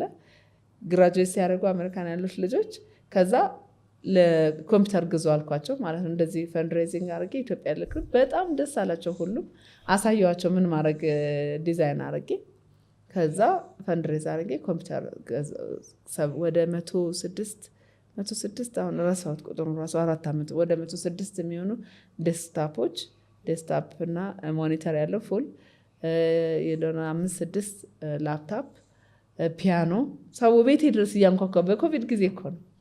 ከዛ ወስጄ ኤምባሲ ሰጠኋቸው ማለት ነው። እዛ እዚህ 4 ትምህርት ቤቶች ላይ ኮምፒውተር ላብ ከፈትኩኝ። ምን ብዬ ጀመርኩኝ? ዘመቻ ኮምፒውተር ላብ ብዬ አናውንስ አደረኩ ማለት ነው። ሀሳቤ ምንድነው? አሁንም እግዚአብሔር ከፈቀደ ሀሳቤ ሁሉም የመንግስት ኤሌመንተሪ ትምህርት ቤቶች ውስጥ ኮምፒውተር ላብ እንዲኖራቸው ፈልጋለሁ። ለምሳሌ እዛ ኮምፒውተር ላብ ውስጥ ኢንክሉሲቭ ኤንቫይሮንመንትም እንዲፈጠር ማለት ነው። ስፔሻል ኒድ ያላቸው ብዙ ናቸው። የአእምሮ እድገት ውስንነት የተለያየ ነው አይነቱ። ስለዚህ ለምሳሌ አንዳንድ ልጆች በሆነ ነገር ደካማ ይሆናሉ። ለምሳሌ መጥተው ኮዲንግ ሲማሩ የሆነ ነገር ሲኖር አእምሯቸው ይሰራል እና ኮዲንግ ስትማር ኢንጂነር ለመሆን ብቻ አይደለም። አንደኛ ቁጭ ብለህ ሞተሩ የጭንቅላትህ እንትን ይነሳሳል። ስለዚህ አእምሮ በደንብ ይሰራ። ሁለተኛው ቁጭ ማለት ፔሽንትን ትለምዳለህ። ምክንያቱም ቁጭ ብለህ ስትሰራ በጣም መቀመጥ አለብህ፣ ፔሽንት። ሌላው ደግሞ ሶፍት ስኪል ታዳብራለህ። ከሰዎች ጋር ነው የምትሰራው፣ ትጠይቃለህ። ለዛ ነገር በጣም ነው የሚጠቅማቸው። ከዛ እሱን ብለን ኮምፒውተር ላብ ሰራን 4 ትምህርት ቤቶች ላይ። ከዛ ተላከ ኮምፒውተሩ። እኔ መጣሁ ማለት ነው። በቃ ሂጅ አለኝ። ላስመረቅ መጣሁ። ልክ እዚህ ስመጣ ምን አገባው አምባሳደር ፍጹም ምን አገባውና ነው ኮምፒውተር ይገባል የሚለው። ከስተምስ ነው እንደዚህ ነው። ከስተምስ 31 ቀን ፈጀብኝ። ሲሄድ አንዱ ጋር ሲሄድ ከዲያስፖራ ወረቀት አመጣ፣ ከትምህርት ሚኒስቴር ወረቀት አመጣ። ለዚህ ፐርፐዝ ብለሽ ነግረሻቸው? ለዚህ ፐርፐዝ በቃ የመጣው ደብዳቤ ያለ ይሄው እንደዚህ ነው። ምንም አይቻልም አሉ። አይቻልም ማለት ምንድነው? መቅረጥ አለበት ነው? አይቻልም። መቀረጥ አለበት፣ የመጣበት መከፈል አለበት። እኔ ይሄው ወስጄ የሰጠሁት ኤምባሲ ነው። 4 ትምህርት ቤቶች ላይ ነው የሚገባው። ቀጥታ ወጥቶ ትምህርት ቤቶች ላይ ነው የሚገባው። ይሄው የሚያስፈልገውን ዶክመንቶች ሁሉ አሟልተናል። በፍጹም አሉኝ። ከዛ ሌላ ዶክመንት አምጪ አሉኝ። እሺ ብዬ ዲያስፖራ ኦፊስ ሂጅ አሉኝ። ከዲያስፖራ ኦፊስ ደብዳቤ ያመጣው። ልክ እሱን ስሰጠው ነው አይ የዲያስፖራ ኦፊስ ብቻ አይበቃም፣ ከትምህርት ሚኒስቴር ሄጅ ትምህርት ሚኒስቴር። በዚህ አጋጣሚ የትምህርት ሚኒስቴር በፊት የሀብትና ሪሶርስ አሰባሳቢ ነው አቶ ኤልያስ የሚባል ሰውዬ ነበርና ስገባ ትዝ ይለኛል። ከመቀመጫው ነው የተነሳው። እኛ እኮ ሊያሸልም የሚገባ ነገር ነው እንጂ እንደዚህ ሊያሰቃዮች የሚገባ ነገር መሆን የለም። እሺ ምንድን ነው የፈለጉት? ደብዳቤ ጻፈልኝ። እሱን ይዤ ስሄድ አይ ከገንዘብ ሚኒስቴር አልጫለሁ። አራሱ ሰውዬ እኮ ነው። አንዱ ሰውዬ ቆይ ለምን ሁሉንም አንድ ላይ አትነግረኝ? እሺ እንግዲህ አስብ። ሄጄ ደርሼ እስክመጣ 1 ቀን ነው። ያን ጊዜ በተለይ ትራንስፖርቱን በጣም አስቸጋሪ፣ ኦልሞስት 1 ቀን ነው የፈጀው። እሱ ጋር 5 ሰዓት ደረስኩኝ። እስከ 5 ካስቆየኝ ከዛ በኋላ እዚህ እስክደርስ ምሳ ኦልሬዲ ወጥተዋል። ስለዚህ ምሳ እስኪጨርሱልኝ ምናምን ወረቀቱን ይዤ እስኪሄድ ሜቢ ያን ቀን ያልቃል። በንጋታው ነው የምሄደው ማለት ነው። ከዛ ገንዘብ ሚኒስቴር ደግሞ አይጻፍም ተባለ። መጨረሻ አምባሳደር ፍጹም ጋር ደወልኩለት። በቃ እኔ ሞከርኩኝ። በቃ 31 ቀን አለቀ ቀኔ ማለት ነው ስለው መጨረሻ ቆይ እሺ ዶክተር ኢዮብ ነበር ያን ጊዜ። ዶክተር ኢዮብ ጋር ተደወለለት። ከዛ ያሉትን ዶክመንቶች በሙሉ አምጪ ያሉኝ ሰጠውኝ። ከዛ እሱ አንድ ሰው አሳይን አደረገልና መጨረሻ ምን አለ፣ እነሱ ኢንተርናሽናል ሆኖ ድርጅቱ መመዝገብ አለበት እንጂ አይገባም ካለዛ አሉ። አይቻልም። ምን ያህል ኮምፒውተር ነበር የመጣው? 106 ኮምፒውተሮች፣ ዴስክታፖች 6 ላፕታፕ ናቸው። 1 ፒያኖ አለበት። ከዛ ደግሞ አንድ የሆነ ድምፅ እንትን አለበት እና ትንንሽ ነገሮች አብሮ ይመጡታሉ ለትምህርት የሚሆኑ። ከዛ ምን አደረግኩኝ? ተመልሼ አሜሪካ ነገር ሄድኩኝ ማለት ነው። ቢካዝ ኢንተርናሽናል ለማድረግ ከአሜሪካም እዛ ማሰራት አለብኝ። ከዛ እዛ አስጨርሼ ሁሉንም ፕሮሰስ ስትመጣ ምንድነው የሚደረገው? እዛ ስጨርስ ለውጭ ጉዳይ ነው የሚላከው ዶክመንቱ። ከዛ አንተ ባዶ እጅን ነው የምትመጣው። እኔ ግን ኮፒ አድርጌ ይዤው መጣሁ። ልክን ስመጣ ልክ እዚህ ስደርስ ምን ይሉኛል? አይ ኢንተርናሽናል ማድረግ ትተናል አሉኝ ማለት ነው። እንዴ ምን ማለት ነው ትተናል? እኔ በፍጹም አልመለስም አልኩ። ኢንተርናሽናል ሳይደረግ አልመለስም። ይሄው ለሱ ብላችሁ ኢንተርናሽናል ብላችኋል። ኢንተርናሽናል ለማድረግ ፕሮሰስ አድርጌያለሁ። እዚህ ዌብሳይቱ ላይ የተደረገውን ነገር ሁሉ ጨርሼ ነው የመጣሁት። በፍጹም በቃ ቀርቷል ኢንተርናሽናል ማስደረግ። እሺ ምንድን ነው የማደርገው? ውጭ ጉዳይ ሚኒስቴር ሄደሽ ከውጭ ጉዳይ ሚኒስቴር ደብዳቤ ማምጣት አለብሽ። ከዛ በዚህ አጋጣሚ ቴዎድሮስ አርቲስቱ ነበር እዚህ ያን ዲያስፖራዎች በመጡበት ጊዜ ነበርና እሱ ጋር ደወልኩለት። እሱ ምንም ችግር የለውም ቆይ እንፈልግ ዛሬ። ከዛ ወይዘሮ ብርቱካን ጋር ገባን ማለት ነው። ስንገባ ነገርናት እንደዚህ ነውና ያው አሁን የነገርኩን ታሪኮቹን ነገርኳት። እንዴ ቆይ ሰው መሬት ምናምን ስጡኝ ብሎ በሚጠይቅበት ሰዓት እች ልጅ መጣ እነዚህን ልጆችን እርዳ ብሎ ሲጠይቁ እንዴት ነው የምንከለከላቸው? በቃ እኔ እጽፋለሁ አለች። ተከልክሏል አይቻልም አሏት። በቃ እኔ ኃላፊነቱን ወስዳለሁ። ተጻፈ፣ ራሷ ተጽፋ ፈርማ ሄድን። ከዛ ኢንተርናሽናል ተደረገ። ከዛ ኢንተርናሽናል ተደርጎ ግዴታ መመለስ ነበረብኝ። ወደ አሜሪካን ሀገር ተመለስኩኝ ማለት ነው። ከዛ እዚህ ያሉት የካንትሪ ዳይሬክተር አለው፣ ሌሎችም ሰራተኞች አሉት፣ እሷ ማስፈጸም ጉዳዩን። ከዛ 1 ዓመት ፈጀ በቃ ሁሉም ፕሮሰስ እስኪያልቅ። ያን ሁሉ ፕሮሰስ ጨርሰን ስንሄድ ከታክስ ነፃ ማስገባት ትችላላችሁ፣ ግን እስካሁን የቆየበትን 5 ሚሊዮን ብር ክፈሏል። ቆየበት ማለት የስቶሪ የተቀመጠበት 5 ሚሊዮን ብር 5 ሚሊዮን ብር እንዴ! እኛ 5 ሚሊዮን ብር ቢኖረን ሌላ አንገዛም እንዴ? ይኸው ደብዳቤ ያለን በፍጹም እዚህ ይገዛላችኋል። ኮሞቶ 6 ኧረ በጣም ይገዛልና አሁን እንደውም 8 ሚሊዮን ደርሷል አሉ በቀደም። ከዛ በኋላ ኦልሞስት እንደሱ ካሉ በኋላ አሁን 2 ዓመት ሊሆነ ነው እና ስቲል እዛው ነው ያለው። ከዛ ግን እኛ ምን አደረግን? ያው አንድ ነገር ፎከስ ስታረግ ወይም ማድረግ ከልብ ስትፈልግ ሁል ጊዜ መልካም ነገር ችግር አለው፣ ኦብስተክል ይመጣባል እንድተው ነው። ሰይጣን ሁሌ መጥፎውን ነው እንጂ እንትን ማድረግ ሁሉ መጥፎ ነገር ብትሰራ በአንድ ጊዜ ሁሉ ነገር ይስተካከል። ልስረቅ ብትል፣ ዝሙት ላርግ ስትል፣ ምናምን ስል ሁሉም ነገር ነው የሚስተካከልን። መልካም ስትሰራ ግን ሁሉ ጊዜ ችግሮች ይኖራሉ። ከዛ በቃ ይሄ ሆነ አይደል ብለን በዛሬ 2 ዓመት ስንመጣ እኔ ከባለቤቴና ከልጆቼ ጋር ነበር የመጣን። ሁላችንም አንዳንድ ላፕቶፕ ይዘን መጣ። ከዛ በኋላ ደግሞ እዚህ ጓደኞቼ የነበሩ ላፕቶፕ ሰጡንና በ20 ላፕቶፕ ፕሮግራሙን ጀመር ነው ማለት ነው። አሁን የምታያቸው ላፕቶፖች እዛ ያሉት ላፕቶፖች የሚማሩበት በሱ አስተማሪዎች አስመርቀናል። በጣም አስተማሪዎች ኮምፒውተሩን ሲነኩ የተሰማቸው ደስታ በጣም የሚገርም ነው። እና ዛሬም አሁን ከትምህርት ሚኒስቴር ነው የመጣሁት። ከእነሱ ጋር እንግዲህ አብረን ተቀናጅተን ሰርተን እኛ ያሰብነውን ዘመቻ ኮምፒውተር ላብ ብለን ያሰብነውን በየሁሉም ኤሌመንታሪ ትምህርት ቤቶች አካታቸው የሆነ ፕሮግራም ኖሯቸው ኮምፒውተር ላብ እንዲኖር ነው አሁንም የምንፈልገው። ምክንያቱም ከታች መስራት አለብን። ዲጂታል አሁን ሁላችንም ያለንበት ኤራ በቃ ዲጂታል ነው። ሁላችንም ወደዛ ነው እንጂ ካላወቅን ቴክኖሎጂ ሰርቫይቭ ማድረግ አንችልም ወደፊት። ስለዚህ ከታች ያሉትን ልጆች ደግሞ ከታች ጀምረን ነው ወደ ላይ የምናደርገውና ያው እሱ ላይ ለመስራት አሁን ጥረት እያደረግን ነው። እንግዲህ አንዳንድ ጥሩ እንትኖች አሉ። ትምህርት ሚኒስቴር አብሮን ተባብሮን ከሰራ ከአሜሪካን ሀገር ኮምፒውተሮች ወይም ደግሞ ለማሰልጠኛ ሪሶርሶች ምንም ችግር የለብንም እና ራዕይ የህፃናት መርጃ እንግዲህ አንደኛው እና ዋነኛው ማድረግ የሚፈልገው ሁሉም ትምህርት ቤቶች ላይ አካታች ፕሮግራም ካረግን ቤታቸው ተደብቀው ያሉ እነዚህ ስፔሻል ኒድ ልጆች ይወጣሉ። አሁን ብር ኖራቸው ሀብታም ሰዎች ሆነው ስፔሻል ኒድ ያላቸው ልጆች የት ይወሰዷቸው?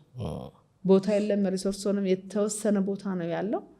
ስለዚህ እነዛ ልጆች ምንም ሊያረጓቸው አይችሉም እና ያንን ኦፖርቹኒቲ ለመፍጠር ያው ትምህርትን የሚመለከት የሚሰሩ አካላት ጋር ከራዕይ ጋር አብረው ሰርተው እኛም ያለውን ከውጭ ሀገር ያለውን ተሞክሮና ኤክስፔሪንስ እያመጣን አሁን ቦታው ላይ ልንሰራ ኦልሬዲ ቦታውን በሚገርም ሁኔታ ዲዛይኑን ሰርተናል። መሬት እኮ አልተሰጠን ግን ቪዥናችንን ጨርሰናል እና እሱ ላይ ያደረግነው ምንድን ነው ኢንክሉድ ማድረግ የምንፈልገው ልጆቹ ኢቫሉዌት የሚደረጉበት ክሊኒክ ይኖረዋል። ኢቫሉዌት ማደሪያ ቦታ ይኖረዋል። ሰዎች ከውጭ መጥተው የሚያድሩበት ለምሳሌ ዶክተሮች ኢቫሉዌት የሚያደርጉ የተወሰነ ጊዜ መጥተው ትሬኒንግ የሚሰጡ የሚያርፉበት ቦታ ይኖረዋል። ካንቲን ይኖራል። ምግብ የሚሰራበት እናቶቻቸው ወላጆቻቸው እነሱን ድሮፕ አድርገው እዛው ምግብ የሚሰሩበት ደሞዝ እየተከፈላቸው ለልጆቹ የሰሩት ምርት ዲስፕሌይ የሚሆንበት ቦታ መሸጫ ቦታ ያለው በደንብ ስታንዳርዱን የጠበቀ ለልጆቹ ግሪን ኤሪያ ያለው ሽመና የሚማሩበት ቀርከሃ ስራዎች የሚሰሩበት እንዳልኩ ሳሙና የተለያዩ በኒዳቸው መሰረት ሙያ ነክና ቴክኖሎጂን የሚያካተት ነገር ለማድረግ እሱን ለማድረግ ነው እንግዲህ የወደፊት እቅዳችን ከእግዚአብሔር ጋር። እግዚአብሔር ይመስገን። ይህን የሚሰሙ አካላት እንግዲህ መፍትሄ ይሰጣሉ ብዬ አምናለሁ። በተለያየ አጋጣሚ እንግዲህ የተለያዩ ማን እንደሚሰማ አናውቅም፣ ግን እኛ እንደ ሚዲያ ግን ይህን የሚመለከታቸው የትምህርት ቢሮ ኃላፊዎች፣ ከንቲባ ጽሕፈት ቤት፣ ጠቅላይ ሚኒስትር ጽሕፈት ቤት በእንደዚህ ትውልድ ጋር የሚሰራ ኢንቮልቭ የሚያደርግ ሁሉ በመሬቱም ይሁን በየትኛውም አብሮ እንዲቆም ጥሪ እናቀርባለን። ሌሎች ደግሞ ተመልካቾቻችን እኛ ያየነው እዚህ ራሴድ ማሞ አካባቢ ነው ጎተራ። በተቻላችሁ ጊዜና ባመቸው ሁኔታ ሄዳችሁ እንድትጎበኙ አብራችሁ እንድትሆኑ ቮለንተር ሆናችሁ እንድታገለግሉ አብራችሁ የሁላችንም ችግር ስለሆነ የሁላችንም የሚመለከተን ጉዳይ ስለሆነ ኢንቮልቭ እንድታደርጉ ጥሪ ማቅረብ ፈልጋለሁ። በእኔ በኩል ዶክተር ጽጌ ያሉኝን ጥያቄዎች ጨርሻለሁ። አንቺ ማስተላለፍ የምትፈልጊው ነገር ካለ ቀር የምትይው ነገር ካለ ለአንቺ እድል ስጥ። እሺ፣ አመሰግናለሁ። እንግዲህ ተመልካቾቻችን ሁላችሁንም ፕሮግራማችንን ስለተከታተላችሁ እጅግ በጣም አመሰግናለሁ። ግን ለኢትዮጵያ ሕዝብ በሙሉ ጥሪ ማቅረብ ፈልጋለሁ። ትልቅ ነገር ባናረግ በተለይ የአእምሮ እድገት ውስንነት ያለባቸው ስፔሻል ኒድ ያላቸውን በተለይ እናቶችን አባቶችም አሉ ስናይ ሌላ ማድረግ ብንችል እንኳን ባንችል ሰፖርት በማድረግ ያው በቤተ ክርስቲያንም ላይ በሁሉም እምነት ቦታዎች ላይ በሙሉ ይሄ ፕሮግራም እንዲካተት እፈልጋለሁ። እኔ የኦርቶዶክስ እምነት ተከታይ ነኝ። አሜሪካን ሀገር ተክለ ሃይማኖት የሚባል ቤተክርስቲያን ነው የምንሄደው። እዛ ምን እናደርጋለን? ልጆቹ ሲመጡ ሌሊት ላይ ሲመጡ ቅዳሴ አለ። ስለዚህ በቅዳሴ ሰዓት ላይ እኛ እናስቀድስም፣ መተን ክፍል ውስጥ እንጠብቅላቸዋለን። እነሱ ያስቀድሳሉ ማለት ነው። ስለዚህ አስቀድሰው ከእግዚአብሔር ጋር ተገናኝተው ያችን 4 ሰዓት እረፍት አድርገው ይሄዳሉና ያው እኔ ሁል ጊዜ የማስበው ነገር አለ። አሁን እኛ በተለይ ትልልቆች የምንሰበክበት ሰዓት አይደለም። ተሰብከን በቅቶን የእግዚአብሔር ስራ የምንሰራበት ቦታ ስለሆነ በያለንበት እምነት ውስጥ በሙሉ እነዚህ ስፔሻል ኒድ ያላቸውን ቤተሰቦች ብናያቸው፣ ኢቨንት ሲኖረን ብንጠራቸው፣ በርዝዴይ ሲኖር ብንጠራቸው፣ ሰርግ ሲኖር ብንጠራቸው፣ ቢጮሁ ምንም ነገር ቢሆኑ ቶለሬት አድርገን እነሱን ሰፖርት እንድናደርግ ጥሪ ያደርጋለሁ። ሌሎች እናቶቻቸውን ብናሳርፋቸው፣ ለምሳሌ ጸጉሮ ስንሄድ አንድ ስፔሻል ኒድ ልጅ ያላትን እናት ይዘን ሄደን አብራት ብንሄድ ብናሳርፋት ትልቅ ነገር ነው እና ለነሱ የዘላለም ነው። እንዳልከው እኔ ልጅ የለኝም ስፔሻል ኒድ ልጅ፣ ግን መልካም ነገር ለማድረግ የችግሩ ተጠቂ መሆን የለብህም። የችግሩ ተጠቂማ ስትሆን ያንተ ችግር ነው። ለአንተ ልጅ ብቻ ብለህ አታደርግም። ነገሮች ራሳቸው ይመጣሉ። እግዚአብሔር በጣም የሚደሰተው ግን አንተ ላይ ሳይደርስብህ ለተቸገሩ አይደል የመጣው እሱ ራሱ ለተቸገሩ፣ ለታመሙ፣ ለጻድቃኖች እኮ አይደለም የመጣው። ስለዚህ የእሱን ስራ እንድንሰራለት ስለሆነ ለሁሉም ሰው ጥሪ ማደርገው ከዛሬ ይሄንን ሚዲያ ከሰማችሁበት ቀን ጀምሮ አጠገባችሁ አካባቢያችሁን እኛም ጋር እንድትመጡ፣ ግን ከአካባቢያችን ስለሆነ የምንጀምረው ቤት ውስጥ አለ። አሁን በቀደም የነገሩኝ አንድ ጀነራል ሲነግሩን አይ ቲንክ ነበርክ መሰለኝ እና ጓደኛቸው ነው ስፔሻል ኒድ ልጅ አለው። ፈርቶ ማህበረሰቡን ፈርቶ ደብቆ መጨረሻ በጭንቀት ቁጭ ባለበት ነው የሞተው። እና እንደዚህ አይነት ሰዎች በየቤቱ የተደበቀዋሉ። ስፔሻል ኒድ ማለት የእግዚአብሔር እርግማን አይደለም፣ እኛ በሰራነው ኃጢአት የመጣብን አይደለም። በቃ ስፔሻል ናቸው።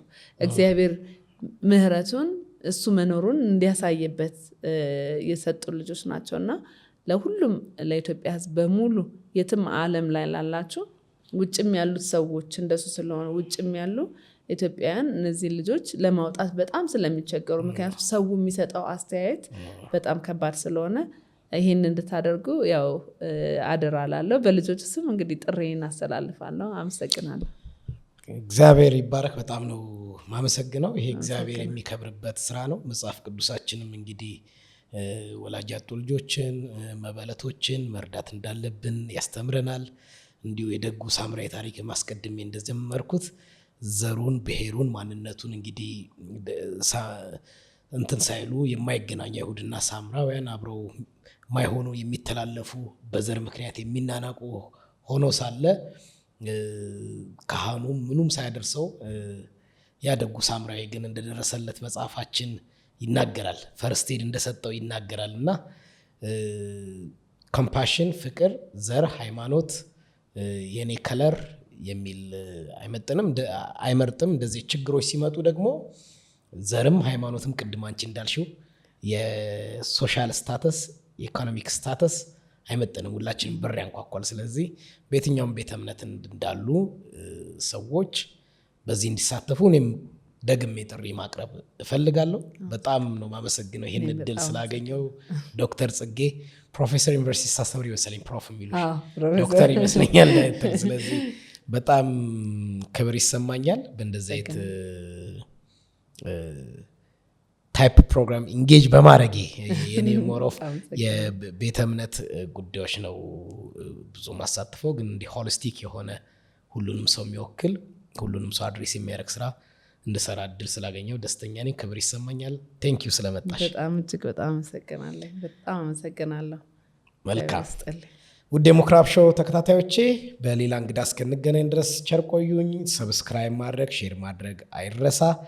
ይህንን ቪዲዮ ደግሞ ብዙዎች እንዲያዩት ይህን የምታዩ ሁሉ ሼር እንድታደርጓ በደንብ ኢንከሬጅ አደርጋችኋለሁ።